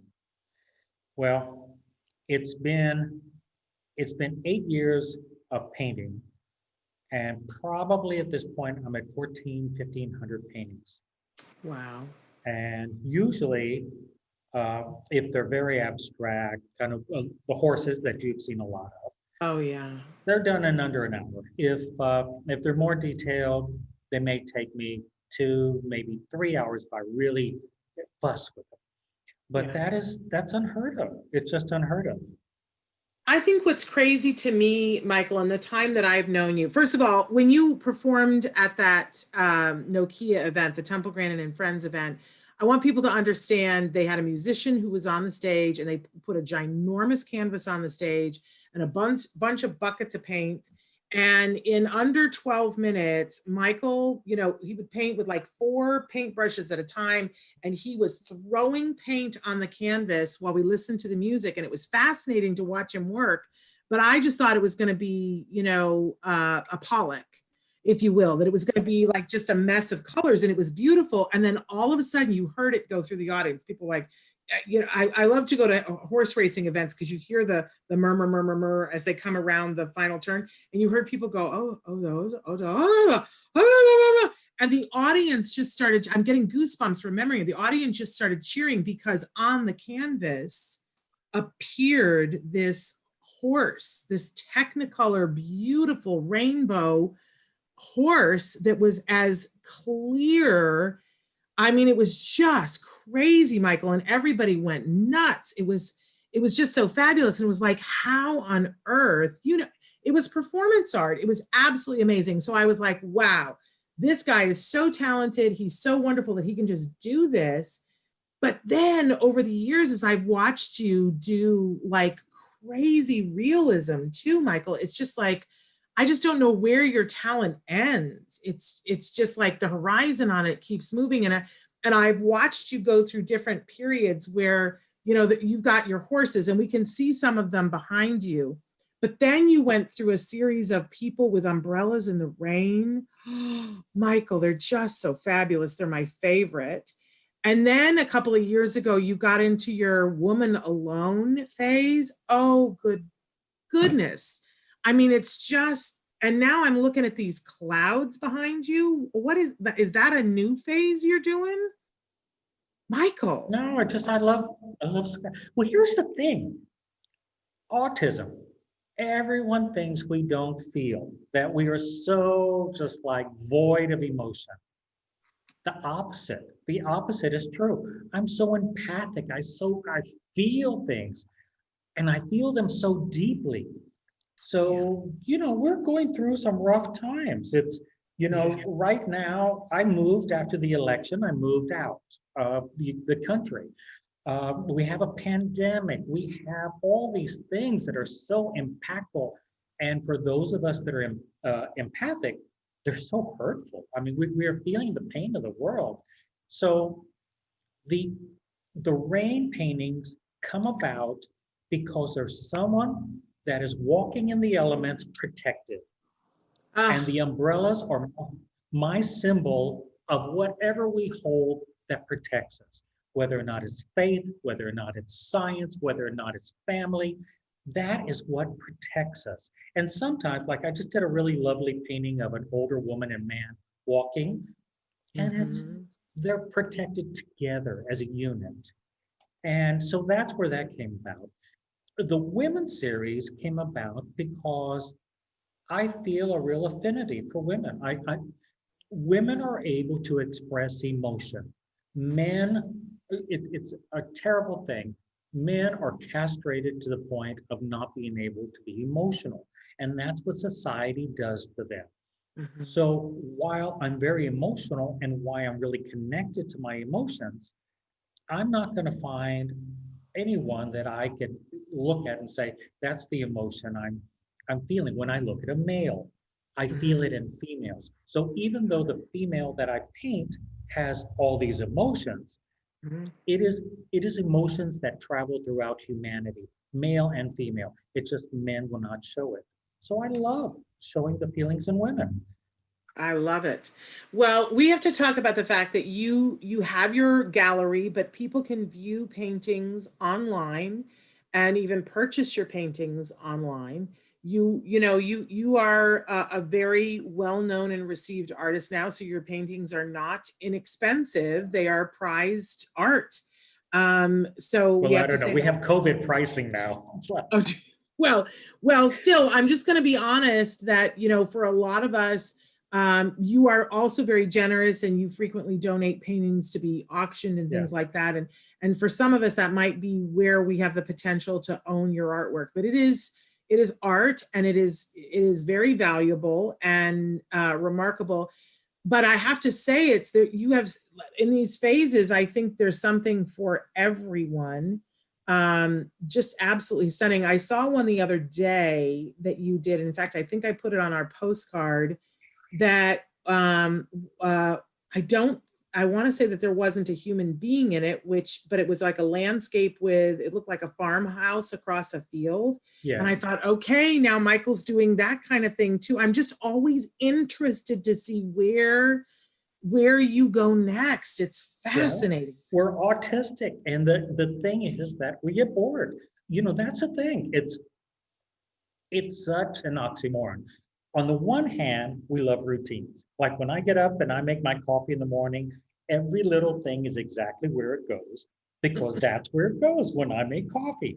And I know where to get the spoon, and I know where the sugar is, and I know where the pods are. But when we express ourselves, we're bored. So particularly for my art, for where I go, I mean, here I am, 1,500 paintings. I'm not going to do the same thing. I'm not going to do what you saw in any of the events I'm in. You're not going to see me that recreate it over and over and over again. I can't do it. Right. Why would you? Yeah. Oh, I just die. I would just die. I mean, I can't even vacuum the floor because it's doing it twice. Or make a bed. It's lucky I'm living in Mexico. I can have someone make my bed for me. So it's so for me, the art evolves, and I'm constantly pushing. And it's weird because it's a savant gift. I didn't train, it's just there. So what I wind up doing is I say, I'm going to challenge myself today to paint whatever. And sometimes it is really, really intricate. And I'm thinking, well, how am I ever going to paint lace, a sheer lace on an arm? But the autism does it. I've never done it before, but it paints it. Wow. If you say I'm a great painter, which you had, I think you're a beautiful, fabulous, talented, exquisite painter. But I'm not. I'm a vessel. I'm a vessel that holds a brush and autism paints. Well, I honor that you are allowing it, and I want for the people who are listening and watching the show today to hear this, because a lot of times, parents get frustrated because they haven't found out what their kid's interest is when they're 7.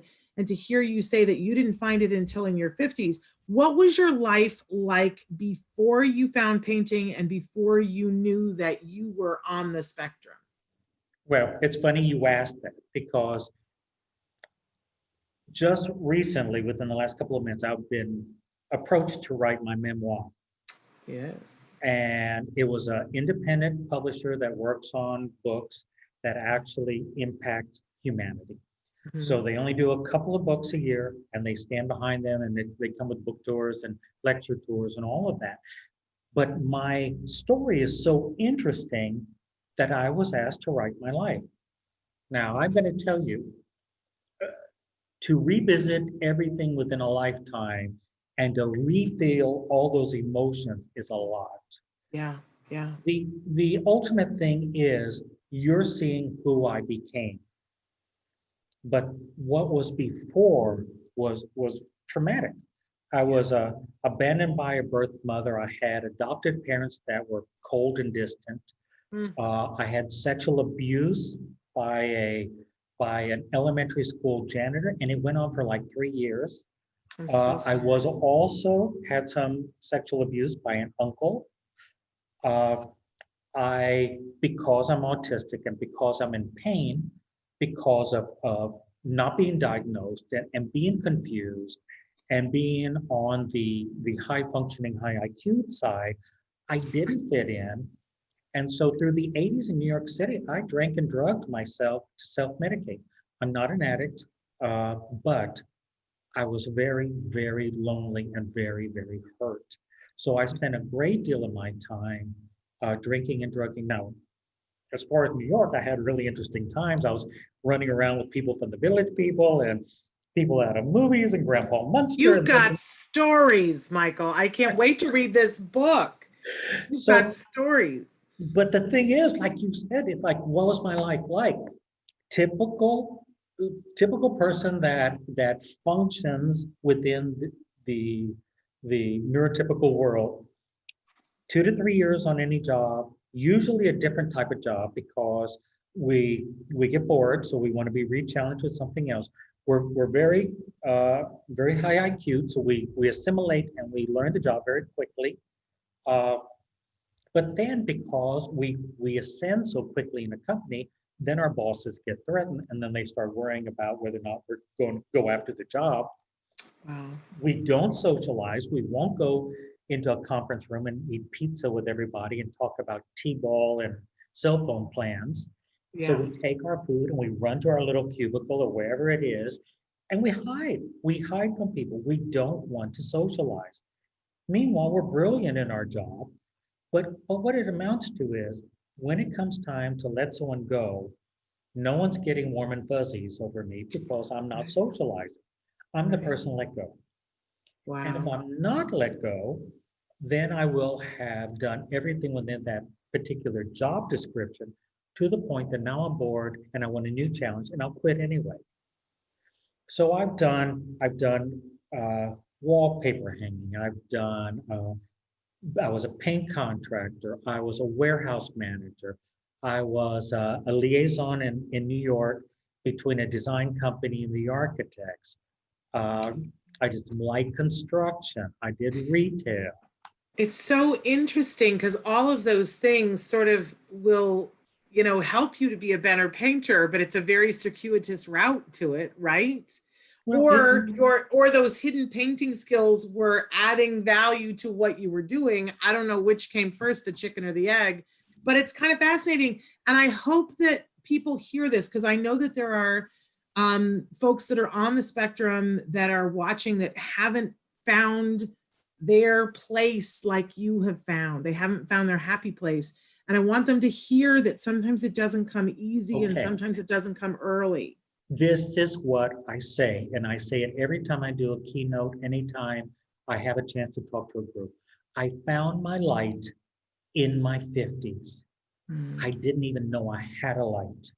So when you have a parent who's looking at their child, when there's just an autistic by themselves feeling isolated or without value, there is something within us. Each of us has it. I don't know when we'll find it. I was in my 50s. In addition to that, I also found my husband, who's also autistic, who's also an artist, who's also brilliant in my 50s. The first healthy relationship I've had. But to put a fine point on it, he also did not know. He also did not have a diagnosis, but he was dabbling in art a little bit, or did he not know he was an artist? That was the charcoals and pastels. So we both started to paint at the same time. He's a brilliant artist. And, the thing is that I think for those of us with autism, we need people that understand we're different. And then instead of trying to change us into their normal, if they'll look at us, nurture us, give us the tools we need to find our gifts. That's what we need. Give us patience, give us room, give us isolation if that's what we need in order to reboot and be able to do something to 100%. We're just not given the tools that we need usually. I've known families that have tried to help their children be normal. Well, normal is what's in us. Normal is what we get up feeling every day. We don't need to be normal like everybody else. We need to be our normal. And part of that means that everyone else has to recognize a different normal and respect it. Yeah, And, amen to that. and for all of them. I mean, for all of them. I'm sorry. No. No, honestly, I love what you're saying, and you know that I agree with you 100%, 1,000,000%. When I first met you and was getting to know you, you were going through a rough patch because you are in several different categories in which you could easily be misunderstood. Absolutely. You're I don't know which words you use, but you are, do you use the word gay? What word do you use? I use gay. I'm old school. It's back in my day, there was gay, lesbian. And now, of course, there's so many other designations, and there is respect to different views. Now, Exactly. the one thing that I don't know if you know it, but I know a lot of people are not aware of this. The LGBT community has a higher percentage per capita in the gay community, in the autistic community, than in the general population. Yes. In fact, we're going to be covering a news story tomorrow that talks about the fact that individuals who are on the autism spectrum are more likely to be transgender than the general population. And that there's a very definitive study that's come out on this. And I don't know if you have seen the short film, Boys Don't Wear Dresses, that was done by friends of ours. And we just were talking about this recently on the show, about the fact that the autism community needs to wake up to this. Parents need to wake up to this and be aware of this. And I want, for us to be accepting our kids where they are, who they are. So yeah, go ahead. Here's what I'm seeing a lot of. I'm seeing a lot of gender fluid autistics. And I think one of the reasons is society cannot put us in a box because we're already out of the box. So in that way, when someone says, little boys do this, little girls do that, this is who you're attracted to, this is how you date, we don't get it. We don't get it. If we're allowed to be the normal we are, we tend to be very fluid. And particularly the women I find in the autistic community are very fluid. They fall in love with a soul. And then that soul is in a vessel, and then they figure out what to do with the vessel. Because the vessel is only a vessel. Yeah. When you fall in love, it's with a soul to soul. And I think that we're so fortunate. The autistic community is so fortunate to be able to be at a place where they can say, okay, I am attracted to that person. I don't know what it is about them.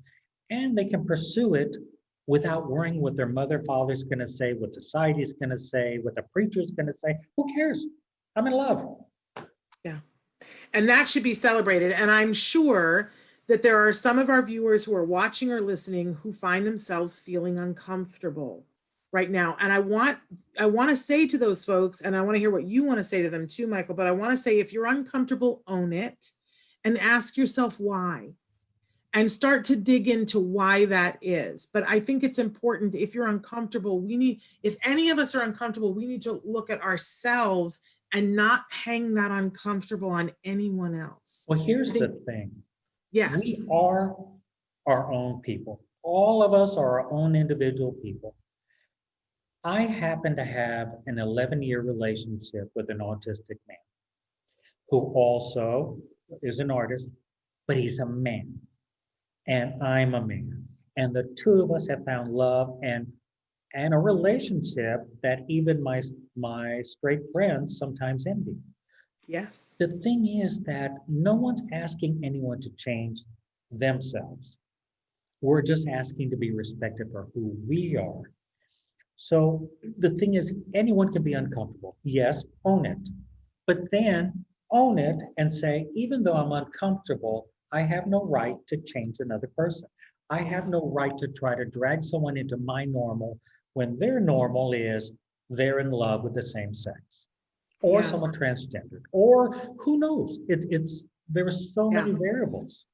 I think when when the world does good perspective taking, it's very clear. Because for me, all I have to think about is, what if the shoe were on the other foot and somebody was telling me that I was not allowed to love my husband, that those feelings were not appropriate? I would be lost. I would be absolutely lost. I would not want anyone to tell me what I could or couldn't feel about him. So I don't have the right to tell anyone else. And what people have to understand about this particular period or what they may be feeling, this is not a new scenario. This has been a long history of, you cannot love someone of a different race. You cannot love someone of a different religion. You cannot love someone from a different country. This has a long history. And all of these things manifest themselves. But the bottom line is, do we respect people for their differences and allow them to be adults and have their own decisions in their life? And that's what we need to do. I don't need to do anything that anyone else does unless I want to do it. But then it's a responsibility for myself. And everyone should feel that. My responsibility, my life, everyone else is free to do what they do. But you've sort of stepped into the public light and you have owned who you are in a way that is beautiful and empowering, Michael. You have owned that you love who you love. You have owned that you are someone whose brain works in in a specific way because of autism. You have owned that you are a painter and that you are painting, what you think and see and feel. And you've been persecuted for it. Let's just say that. Oh, you have absolutely. been bullied. You have had people who have not just thought things negative. You have had people say things and people try to hurt you and your livelihood as a result of it. And I've watched you, say, I'm not going to tolerate this. You left a community that was being inappropriate and rude and horrible, and you left the country. Yeah. I mean, that's no small thing. No, well, here's the thing. I'm biracial. I'm half Mexican. I'm half European descent. So I grew up in a Texas town with a railroad track running through town, separating the Mexicans from the Caucasians. Okay, so already I'm growing up in a weird place.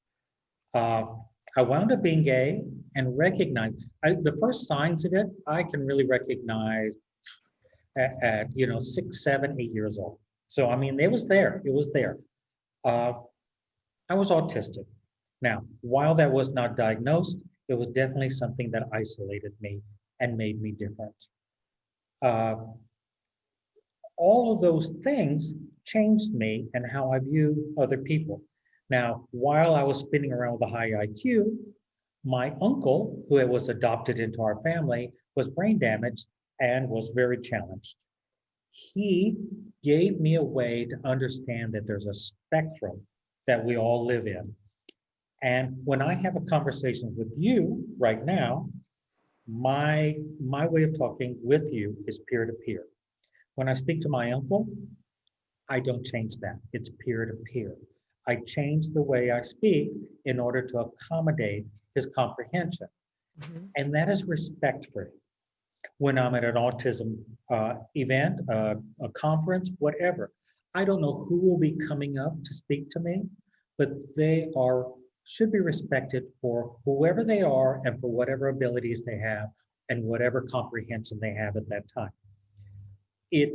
That is truly what we should do. This is who we should be.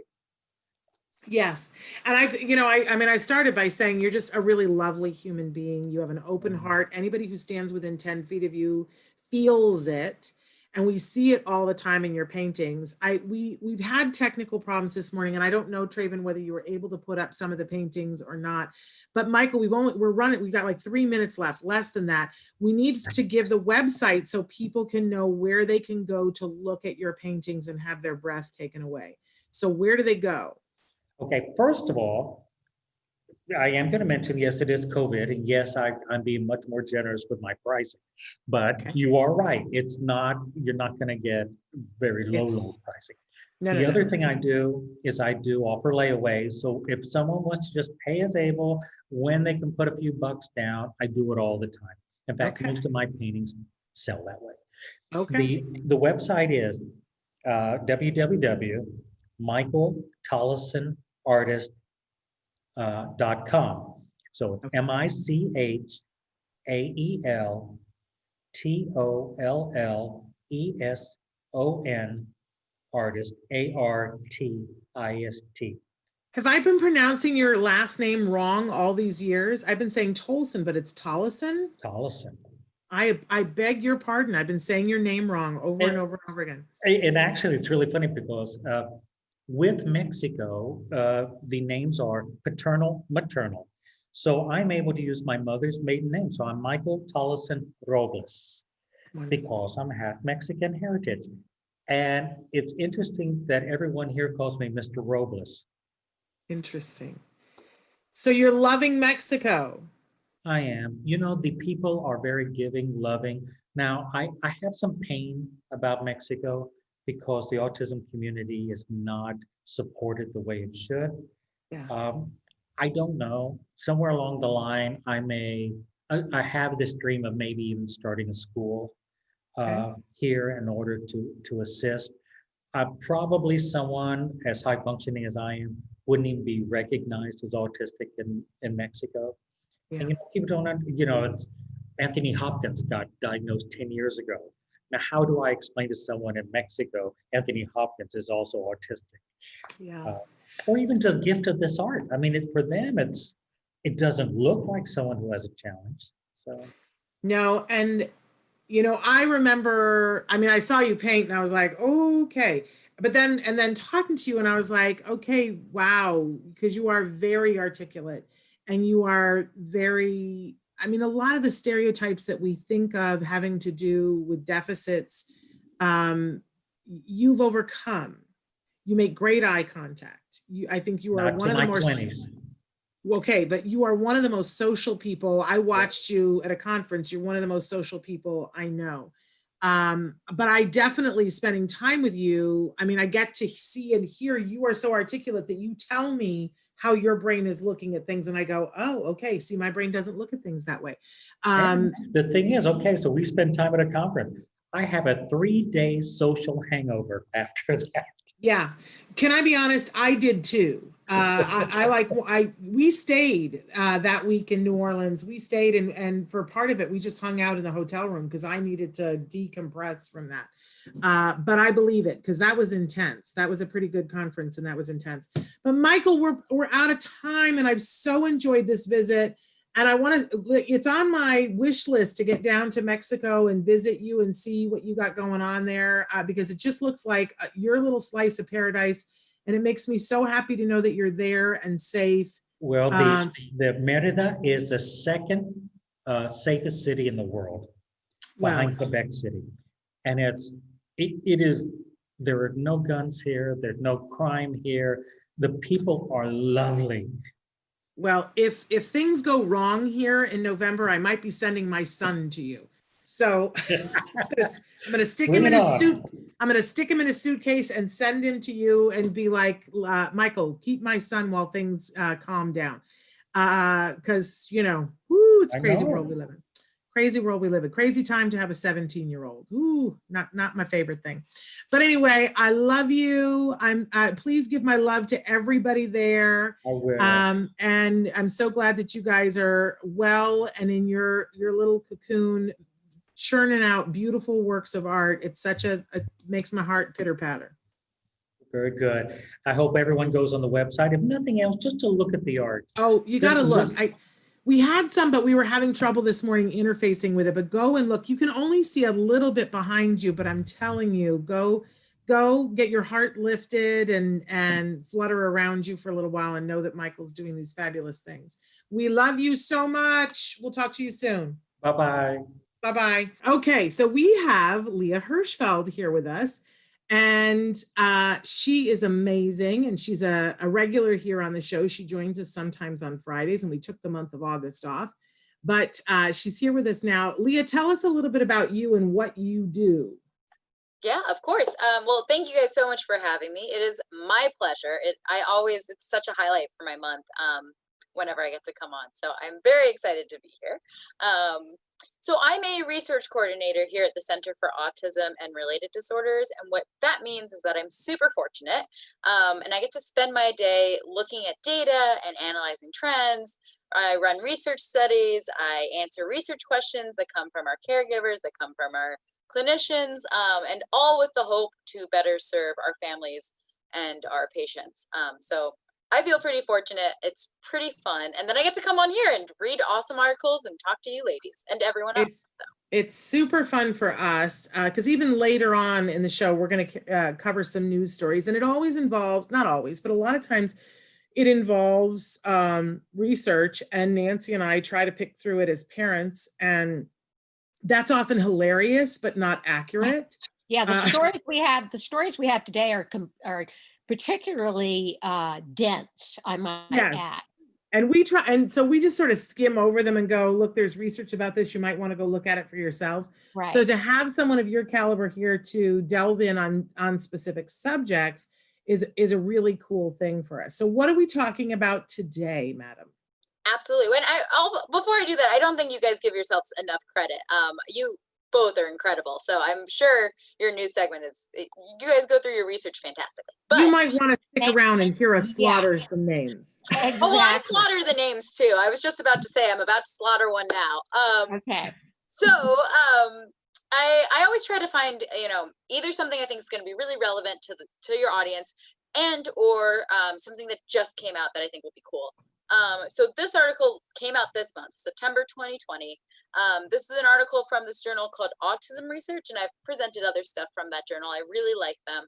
I think their paradigms are really lovely. They have a lay abstract, which means like for non-research folks, it goes into nice, easy, digestible language. So I think it's a really accessible journal. And so this one I'll butcher, from Mindy Ruin and her team at West Virginia University. They also worked with California Institute of Technology. And this article is called Deep Neural Networks Reveals the World of Autism from a First-Person Perspective. Yeah, great title, right? Like amazing title. They have all of the right words. And so the article's amazing, really interesting. I also like that it's about deep neural networks. There's a lot of cool things going on with deep neural networks. I am by no means an expert on that. But what even is it? Do we even know what a deep neural network is? Is there a shallow neural network? It's so funny you say that because my husband's actually a PhD in neuroscience. So I was talking to him and he could tell you more about this, but he was like, we don't even know what it is. And I was like, okay, great. This is fantastic. But if you're not talking to a PhD who's a neuroscientist, my understanding of a deep neural network is that it's a very intense computer program, kind of. So basically they're, very, very bright people who speak language of computers, who can code, develop this model in a computer, and the model is really, really smart. And the model can take some examples and then extrapolate out to additional novel new examples. So you might feed this model 10 pictures of a car, right? So you give them a Porsche and a Honda and an Audi and a Toyota and keep going, right? And then you give that all and you say, okay, model, this is a car. This is also a car. This is also a car. Hey, this is a car too. And then your 11th picture, you say, okay, this is now a blue, you feed it a blue brand I didn't name, I don't know, a blue Volkswagen, and you say, okay, model, I haven't told you anything about this. What is this? And then you hope that your model says, that's a car, even though it's not seen that actual car before, right? But now it can say, okay, you have 4 wheels, you're not huge, you're kind of like compact, right? Because you don't want a truck, right? So, and whatnot. And then it can say that model is really smart and say, that's a car. So basically, yeah, go for it. So can I ask, so basically we're talking about a computer getting to the point where it can generalize? Is that what we're talking about? Yeah, basically. Okay. Yeah. That's my understanding. You might have a neuroscientist watching this and be like, Leah, you don't, and I'm not an expert on deep neural networks. You also see that as DNN. I'm not an expert on that. But that's my understanding of kind of these really intense, complicated. But we're talking about a computer, not a brain. Yes, exactly. Okay. Yeah. All right. Yeah, we're talking about a very smart computer that can generalize. That's exactly kind of where we're going. Yeah, exactly. Okay, All right, now I have an idea of two of the words in the title. Go ahead. So I was really excited about this because exactly what you're talking about, Shannon, right? Like, okay, great. This has the sexy words we keep seeing, deep neural networks, and it also says it's going to tell me about the world of autism from a first person perspective. That sounds amazing. And I will say, I'm really excited to share this. I got really giddy. One of the things the researchers are trying to understand is, how do individuals with autism perceive the world around them from their perspective? And we know some things, right? We know that people with autism show atypical, when you're comparing to neurotypical individuals, atypical attention to visual features. So that means, right, you have reduced attention to human faces, to human voices, to hand gestures. And we've seen that individuals with autism pay more attention to non-social objects and really seem to pay attention to gadgets and devices and electronics. Okay, cool. We know that. But we've seen that a lot in really lab settings, right? You put someone in front of a computer, you say, what's that non-social stimuli? You track their eye gazes, all these things. And so this group was really trying to get out of that laboratory setting and make it more natural. And I love this research because I think it's really a clean study. And what I mean is, it's not super convoluted with their methods. So what they had participants with autism and typically developing peers come as participants. And they matched on gender and race and education. And then they gave all the participants a camera and asked them to take photos. Off the bat, right, one of the things I like to come on here is, research is really cool. And research can be done amazingly. And even the best research can have flaws. So off the bat, you're going to see that this is a limitation, because every participant had to be able to use a camera. And that excludes some of the people we know who have autism and whatnot. So off the bat, we know these participants do not span all of the range of the spectrum of autism. But so they give them a camera and they asked to take pictures, and they gave some instructions. So they had what they called 3 blocks, basically 3 groups of photos that they're trying to get people to take. And the first one is people. So they had 2 members of their lab sitting around the lab, and they instructed participants to take pictures of those individuals. And they said, pose them, talk to them, whatnot. And people took pictures, great. That was the people block. Then in the same space, they said, okay, now we want you to just take pictures of the indoor space. Take pictures of objects, whatever you want in this indoor space. That's the second one, people, indoor. And then they took everyone outside and said, take pictures of whatever you want outside, walk around our lovely campus, take pictures of people, of objects, whatever you want outside. So they took people inside and outdoors, right? And so the idea here is that these photographs will help understand someone's point of view, and that these photographs will reflect what's visually important to the photographer and reflect how they interact with their environment. So they're putting a lot of stake into these photographs, but it makes sense. You can it's interesting at the very least, because to be able to see, we're always wanting, aren't we, Nancy? I always used to say, in a very loving way, not a violent way, I wanted to open my son's head and be able to walk around and see what he could see. Yeah. So perspective is very, I think we all want perspective into the autistic brain. Yes. Okay. So they took the pictures. Yep, what did exactly. we find? Great. I love this. It's so you guys are so amazing. So before I say exactly what they found, they also, so this is where this deep neural network comes in, remember? So right. they fed these pictures to 2 different people, I'm going to say, but one's not a people, one's a computer. So they took a bunch of experts, autism, ASD experts. So they're clinicians and they can diagnose and they know a lot about autism. And they gave them the photographs and they didn't tell them who took them. And they said on a 9-point scale, rate if you think this photograph was taken by someone with autism or not, or someone without autism. So that was the first group. And then they fed those pictures to this model, right, to this deep neural network. And they, again, so kind of explaining briefly what a deep neural network, and this is my very rudimentary understanding. I am not a neuroscientist. But my understanding is they gave the model about 60% of their pictures. And they said, hey, this was taken by someone with autism. This wasn't, this wasn't. Okay, now I'm going to give you a new picture. You've never seen this, but with the knowledge that you have, computer, tell me, do you think this was taken by someone with autism or without? And they did that for a number of their pictures, right?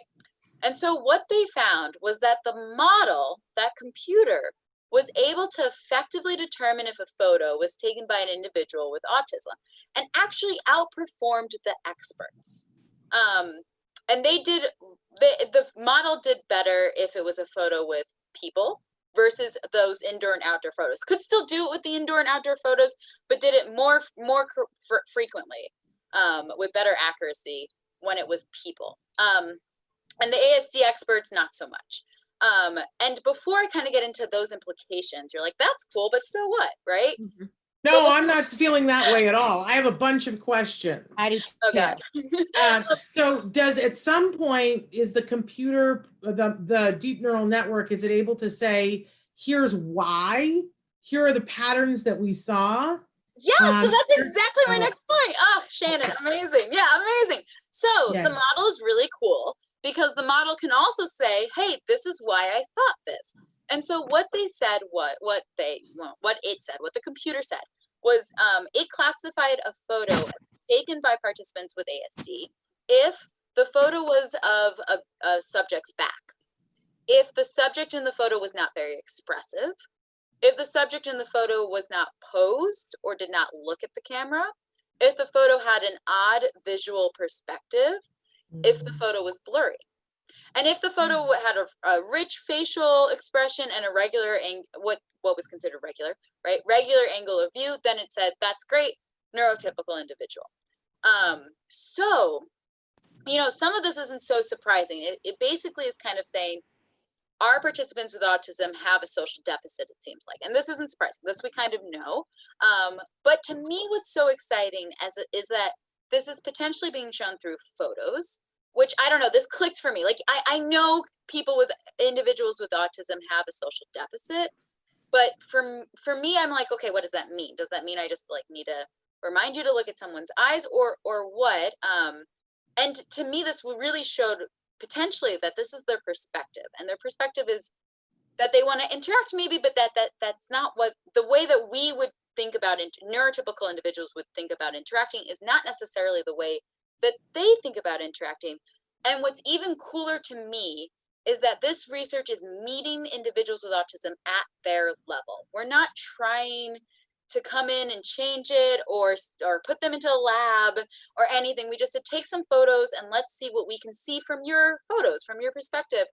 And this to me was several things. One, I think it speaks larger to this idea of like, we're kind of coming to try to understand individuals with autism's perspectives rather than necessarily change. And also to me, this was interesting because this to me was something, you know, you could see showing an elementary school class a bunch of photos and saying, this is how your peers with autism see the world. These are the photos they took and see how this is different. And it's not that. Yeah, can I interrupt and ask a question? Was there a specific age range of the participants that they gave the cameras to?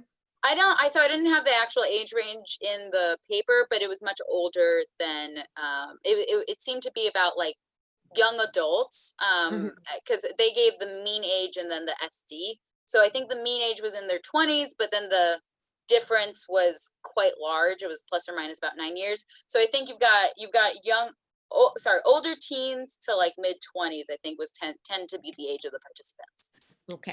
So here's my thing where I two things. First, I would love for this deep neural network to now be fed a bunch of masterpiece artworks. Because I would want to see what it says, because just from what you said, how it determined which was which, for me, I would classify that as who was following rigid rules about society and who was artistic. Not autistic, artistic. I take photographs and I'm not a great photographer. The best photograph I have ever taken, the one that people go, that's the one, was a picture of my son walking away from me, not with his face. So your deep neural network might have said that was a picture by someone I would argue that that's the artistic, not autistic, artistic.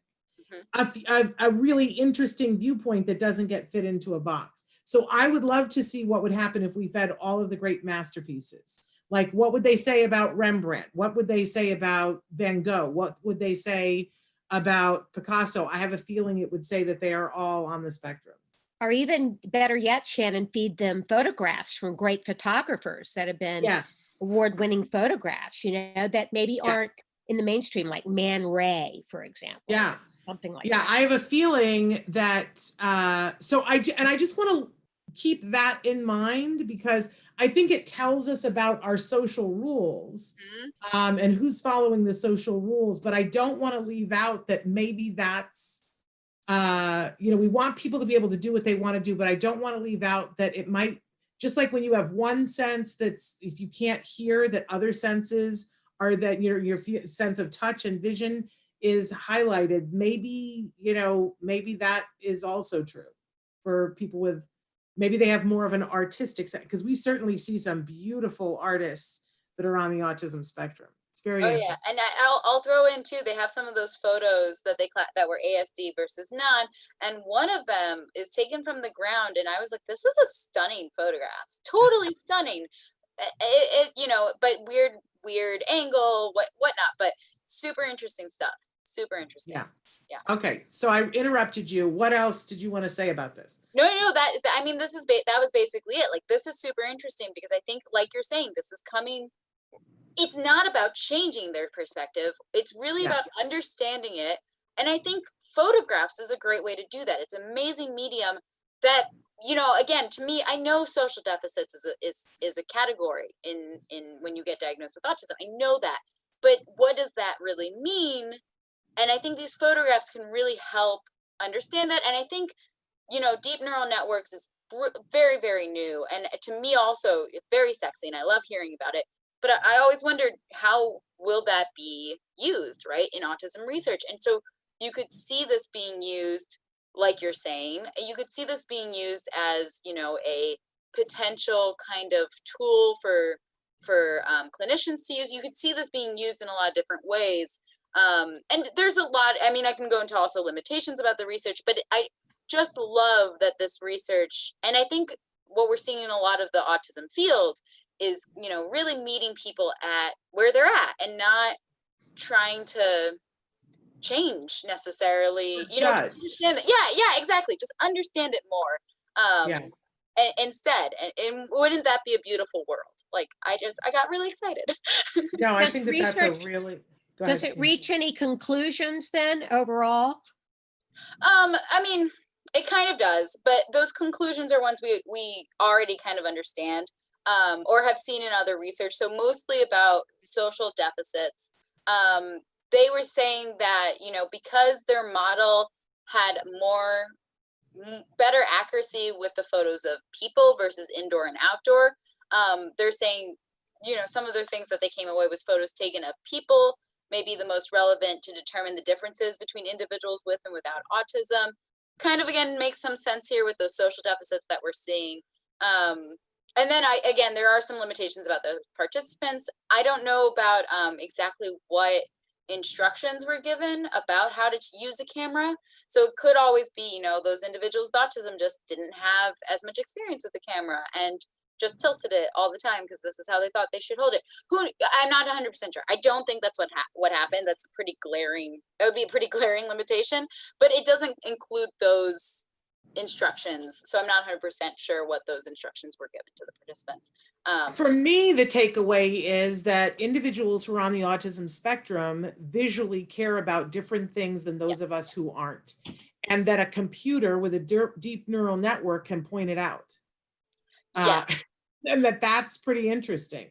I think we all would have assumed that because of what we've seen in our lives, that individuals we just had Michael Tollison Robles on yesterday, who is an autistic savant painter.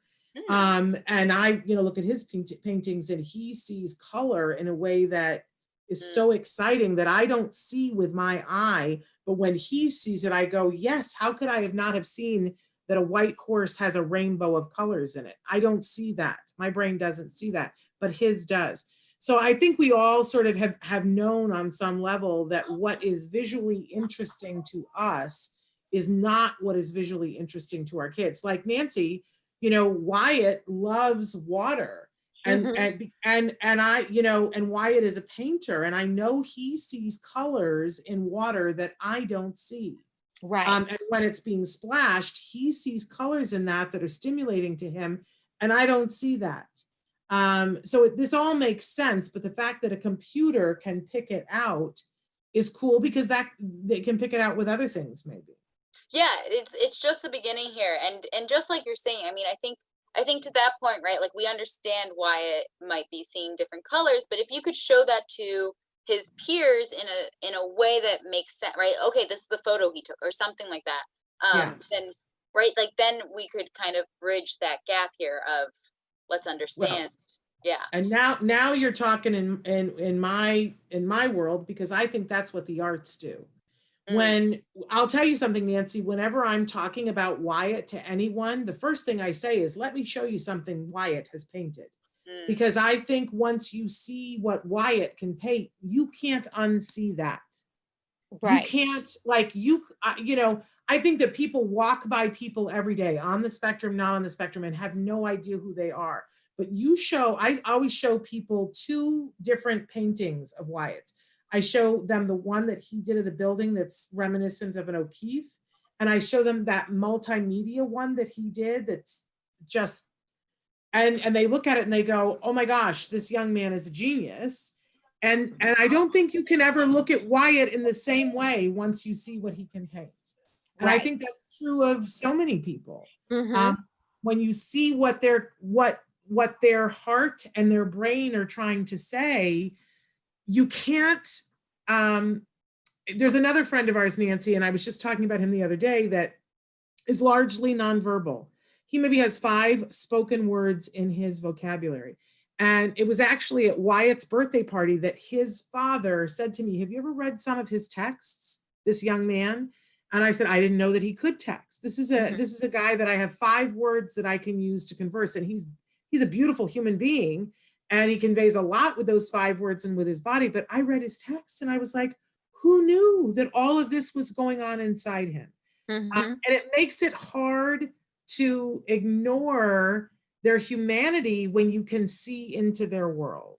Right. And I think that that's a really exciting thing. So now, new takeaway, we need to get our kids more involved in photography and art and painting and writing, which is the arts. We've always said that. It's the arts, the arts, the arts. Right. And they have obviously a unique perspective that those on the spectrum don't have. Yes. And thank goodness for their perspective. We need their perspective. Absolutely. All right. So while we were talking, we got a bunch of requests for a bunch of research. Great. I love that. It makes my job honestly easier. Okay, so let's start up here at the top. Somebody wants to know, I have a question about stem cell transplants for autism. There are people making big claims about this. Do you have any information about this? And also they want to know about gut health claims. Is it snake oil, so to speak? So I know that, 3 years ago, Autism Speaks got a ginormous grant to do a bunch of research on guts and gut health. And I haven't heard much about that. Have you, Nancy? Have you heard anything that has come out? I haven't heard what the outcome of that research was. So that might be a really fun thing to hear from you if you can find that, Leah, and tell us what, if they've had any outcomes, because they should at this point. As much money, it's 3 years later, they should have something to talk to us about. But also the stem cell. I will tell you that we've been very careful on Autism Live and have only covered stem cell for about 3 seconds as we were talking to a parent about doing that with their child. I am horrified and sad to report that that child has subsequently passed away. And I cannot report whether, because, I don't want to bother the parent and say, so, did this have anything to do with the stem cell that you did? I'm not going to ask that question, but it does, for me, raise questions. So perhaps if we could look into that a little bit more, because it's possible that it had absolutely nothing to do with it. But it's the one child that I know that went through stem cell, and I know that the child has subsequently passed away. That's all I can tell you. Another person wrote in and said, I'm interested in genetics with autism. I have 3 children with autism, and all of my children have been diagnosed one after the other. Yet they say it's very rare to have more than one child with autism in the family. I don't know who they is that is saying to you, but that is not what I know to be I was statistically about to confirm that as true. well, Shannon. Yeah. I know that at one point we had an expert on who was saying that if you have one child with autism, you are 18 times more likely to have another child with autism. And if you have 2 children with autism, that number goes up exponentially. But perhaps if you're interested in looking into that, about some more research about that, I will tell you too that you know, for years, for all 10 years that we've been on here, of course, I don't know what is making noise. Something is, anyway. Can you guys hear it? No, I'm getting music. don't hear anything. Oh. Apparently it's playing on my phone. That's I'm like, why am I hearing Sweet Jane? My phone has just turned on and is playing Sweet Jane.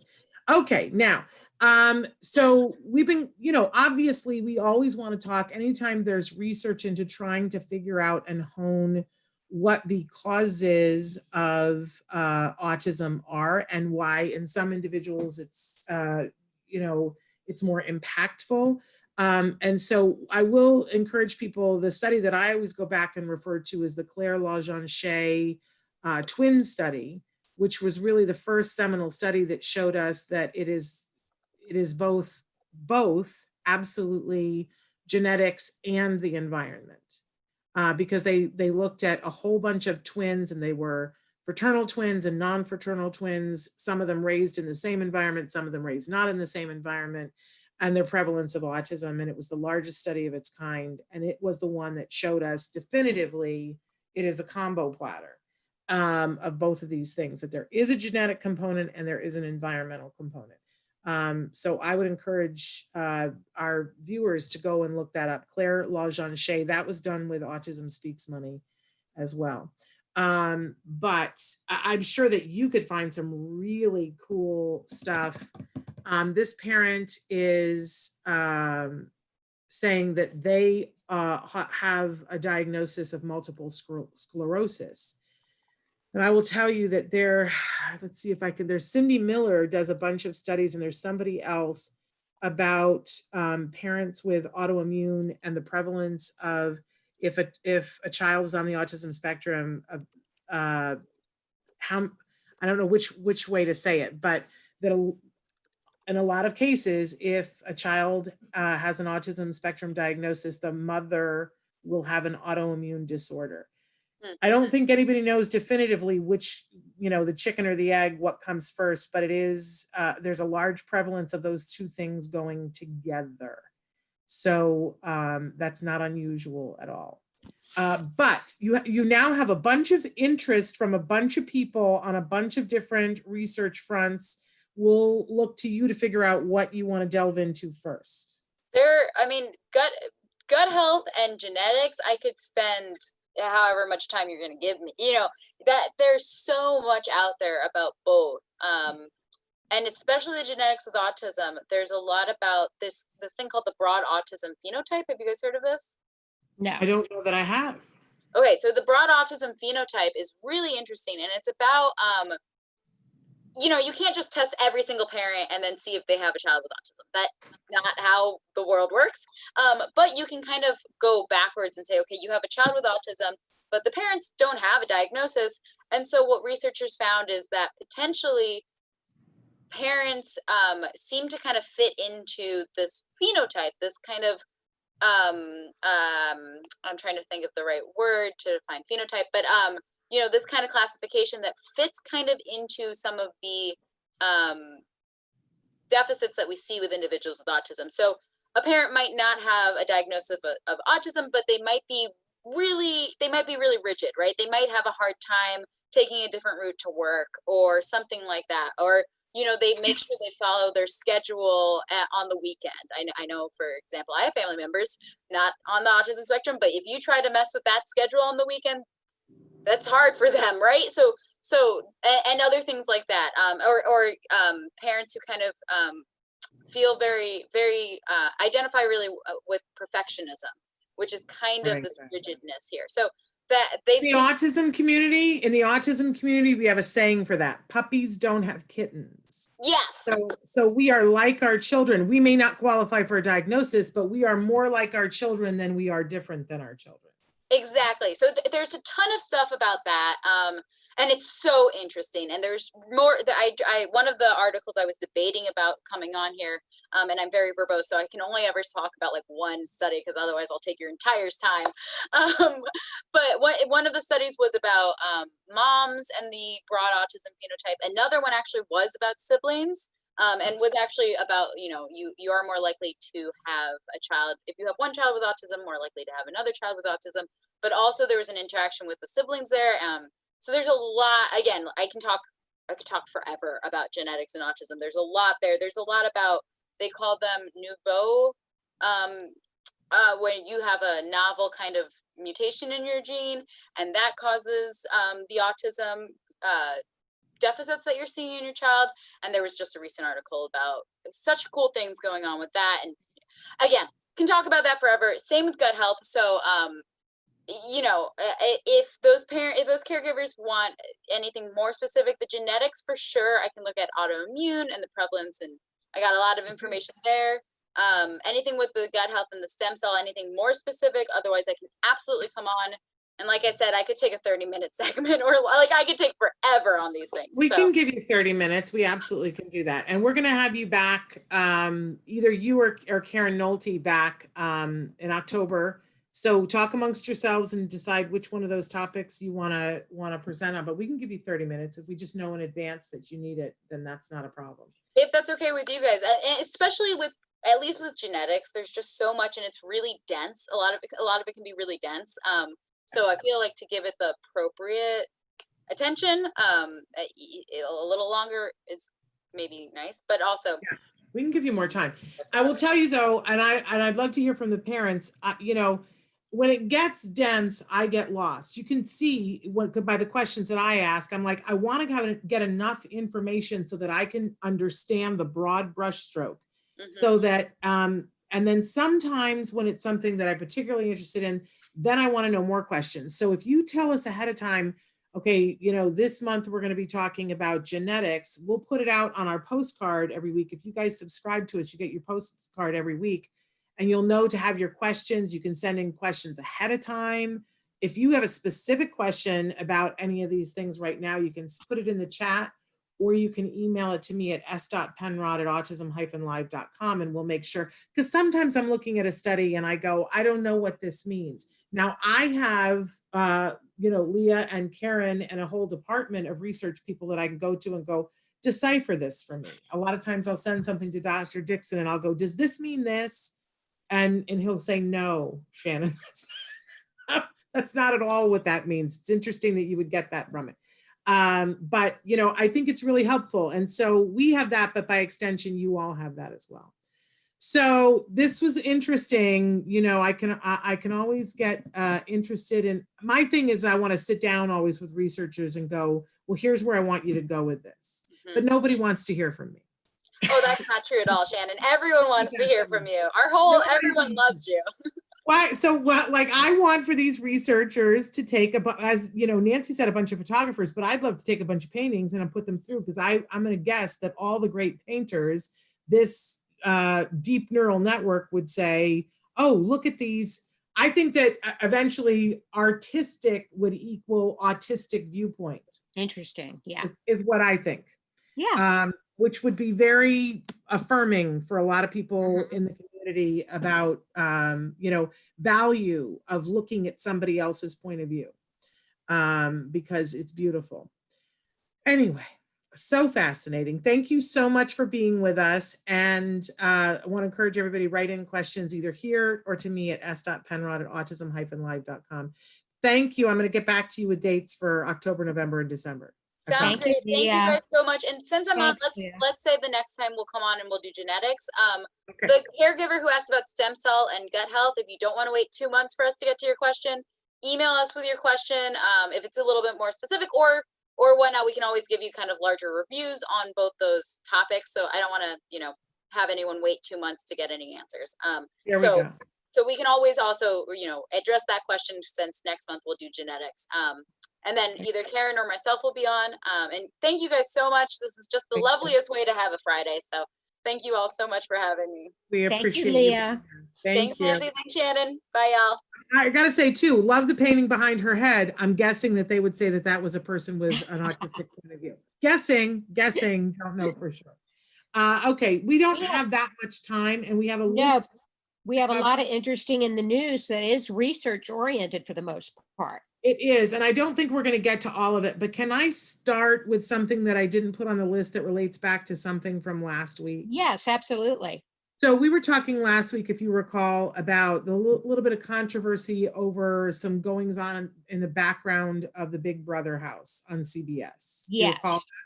And one of the contestants who had previously won on the show was the big, $500,000 winner, was Ian. Excuse me, I'm going to sneeze. And that there was a lot of outrage in the house about bullying. Mhm.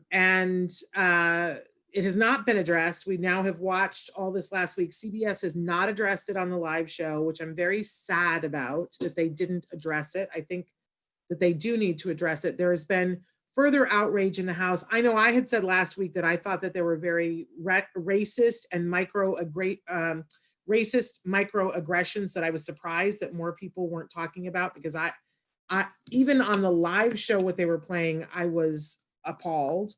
Now there are petitions to get the person who has been, in the line, the person who's made the most egregious statements in the house. There are petitions right now to have him removed from the house. Shannon, just to people that haven't watched the show, Ian is on the autism spectrum. Yes. The first season that he was on, he did not disclose that. Right. But I think that most of us who were watching, who, have kiddos on the spectrum, we were like, I think, this young man is part of our tribe. Like, I think we all acknowledge that. And said, he's somewhere with us, right? But then this time he came back into the house to do the All-Stars. And one of the first things that he did was he disclosed and told everybody. I think the show has let us see more of his behaviors that we would identify. This is a brilliant young man. He is super smart, has PhDs in math and things like that.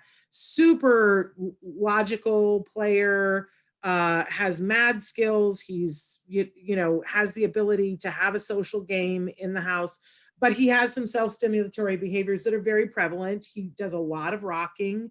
And they were making fun of him in the house for that. One person in particular, Memphis is the name of the person in the house who was mimicking him to a group of the women in the house, and they were all laughing. And he said he's like Red Rum from The Shining, and I have nightmares that he's got, and he's weird. And then one of the other women said, yeah, he freaks me out. So, and that they don't want to be around him. It was just really not pleasant. But now Memphis is being accused of having said some very racist things in the house as well. And CBS is saying that they've listened to the tapes. They don't think what the fans have accused him of saying, but I watched it and I went, oh my gosh, to other things that he did that I thought were wildly inappropriate. And we don't know what the producers have said to the people backstage, whether they have said to them, I'm giving you a cautionary statement, don't do this anymore. But I'm just saying this guy has multiple things, that he's a bully, and he's not somebody that I would want my kid locked up in a house with. I'm just going to say that. And I don't think he deserves to win any money. So I'm saying that. But a lot of people are signing petitions. But last night, the reason why I'm bringing this up, last night, Ian was voted out of the house in a very fair and equitable way, not because he was on the autism spectrum, but he was voted out of the house. And I'm bringing this up because if you are a parent looking for a role model for your kiddos of how to purport yourself, I know I was always looking for this on television when my son was little. James Durbin was on American Idol, and I was always sitting there with him and saying, look, his name is James too, and your name is James. you have that in common. And look at what a great musician he is. And you're a good singer too. Look what you have in common. Hey, guess what? James also is diagnosed with autism too. He's like you. Isn't that cool? Isn't James cool? Giving him a role model and showing, look, you know, this is someone that you can look at and go, I'm like him, and it's a good thing. And I think that Ian is a perfect role model. He carried himself so well through all of it and getting voted out. He was a perfect gentleman, left the house, and there's a little interview thing that they do at the end with Julie Chen Moonves. And I don't think that we could have a better role model right now for how to carry yourself. He'd been voted out of the house and he was a good sport about it and said this was a game. And I didn't want to get voted out, but I got voted out. What a privilege to be here. He was the perfect gentleman. And I just want to put that out there because there was a lot of stuff that was happening that he was aware of in the house, some that he wasn't aware of, but he was being given a little bit of a hard time and he carried himself really well. And I think he's a great role model. So I just wanted to bring that up. If you have the opportunity, I'm sure you can find it online to show your kiddos and have them watch the tape of Ian. And just like we did with James Durbin and saying, look, there's Ian. Isn't Ian wonderful? Look at how Julie Chen Moonves is saying how wonderful he is. You know, he likes math too. And he's on the autism spectrum too. I offer that up. I know that not everybody addresses it that way with their kiddos, but if you're looking to do that, there's your role model. Great. Always good to have good role models for our kids. Yeah. And I was very sad to see him get voted off, but I'm also glad that he's not in the house with people who are that close-minded and I wish they would remove that one person from the house, at least the one person. Other people in the house, the one girl has lost her contract with Olay because of participating in the conversation when they were making fun of Ian. And I support Olay in doing that, but I really wish CBS would remove the one guy. In any case, I think we probably have time for the first story. Yeah, which is a really interesting study. Isn't it? We're talking... Go ahead.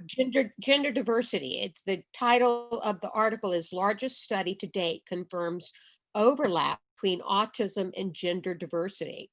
That people who do not identify with the sex they were assigned to at birth are 3 to 6 times as likely to be autistic as, do you know how to say this word, Shannon? Is it CIS gender? Cisgender. Yeah, cisgender. And it's not a term that I know well enough to define, but I've heard it before, cisgender. Cisgender are people that identify with the gender they were given at birth. Okay. So people who do not identify with the sex they were assigned at birth are 3 to 6 times as likely to be autistic as cisgender people are. So it's the largest study yet to examine the connection between gender diverse people. And so autism. We've been talking about this a lot lately because we had the folks from Spec Labs on with the short film that if you are a parent who is listening this and going, I did not know this, I do think as the autism community, we need to be aware of this. And for the parent portion, if you can just imagine already with your child having an autism diagnosis, that there are some ways that their life is going to be harder because of how the outside world is going to look at them. Shouldn't be that way, but that's the reality, right? And if we're going to put on top of that there's a higher, we were just talking about this with Michael yesterday, there is a higher percentage in the autism community of individuals who are gay, and there are a higher percentage, as we're hearing from this study, who will identify themselves as being a gender different from what they were identified at as birth. We as parents, I feel like, have an obligation to make ourselves aware of this and to be looking out for this in our children to help support them. And I want to be clear that, I'm aware of the fact that for some folks, that is emotional and hard and may feel different than what you were raised to believe your children would be. But if we are coming from a place of love and acceptance and loving our children for who they are, which I think is our job as a parent, I think that we, we have many things that we want to teach our children, but at the very base and heart, that our journey with our children is to accept who they are, and that for every parent on the planet, that is a challenge. It's why there are movies about it. About, the movie Brave is about a mother accepting who her daughter is. We all have to do that. We've seen, even, it's the B story and Love Story, that his dad can't accept who he is and what he wants to do. All parents struggle with this. But for parents who have kiddos on the autism spectrum, we got to step it up. We have to find our way to communicate with our kids and then accept who they are. That's hard because sometimes we don't know what is they're displaying who they are based on something is in their way, or is it truly them? We do ABA to take away all of the obstacles so that we can truly see who they are. The great misunderstanding about ABA is that it's going to make them like everyone else. It's not. It's to help us to reveal who they are. So if they are a painter, that we get to see that. If they are someone who identifies as a girl, even though they were born and identified as a boy, I want to encourage people, we see statistically, this is, in our population, this is more prevalent than other populations. I think we got to get our arms around this, Nancy. Yeah, I agree. What this study does, I think, is it gives the awareness that this is, in fact, a situation that we need to look at, because our kids are more likely to identify as transgender, queer, or not of the sex they were assigned at birth. So if you see signs of that, be tuned into this fact. Yes. And we also have to acknowledge that for individuals on the autism spectrum, the prevalence of suicidal feelings and suicidal actions is higher than the general population. And in the gay community and in the transgender community, higher. So, again, I look to Cher, right? Cher had a lot of feelings when Chastity became Chaz, and Cher is as open-minded as you can get, and as loving of the gay community, as any celebrity I have ever known. But she had feelings as a mother about, this was my little girl. What are you telling me that this is a boy?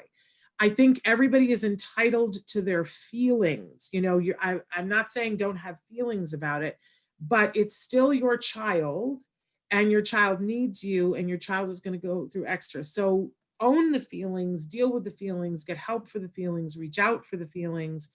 But we have I think a parental obligation to love our children.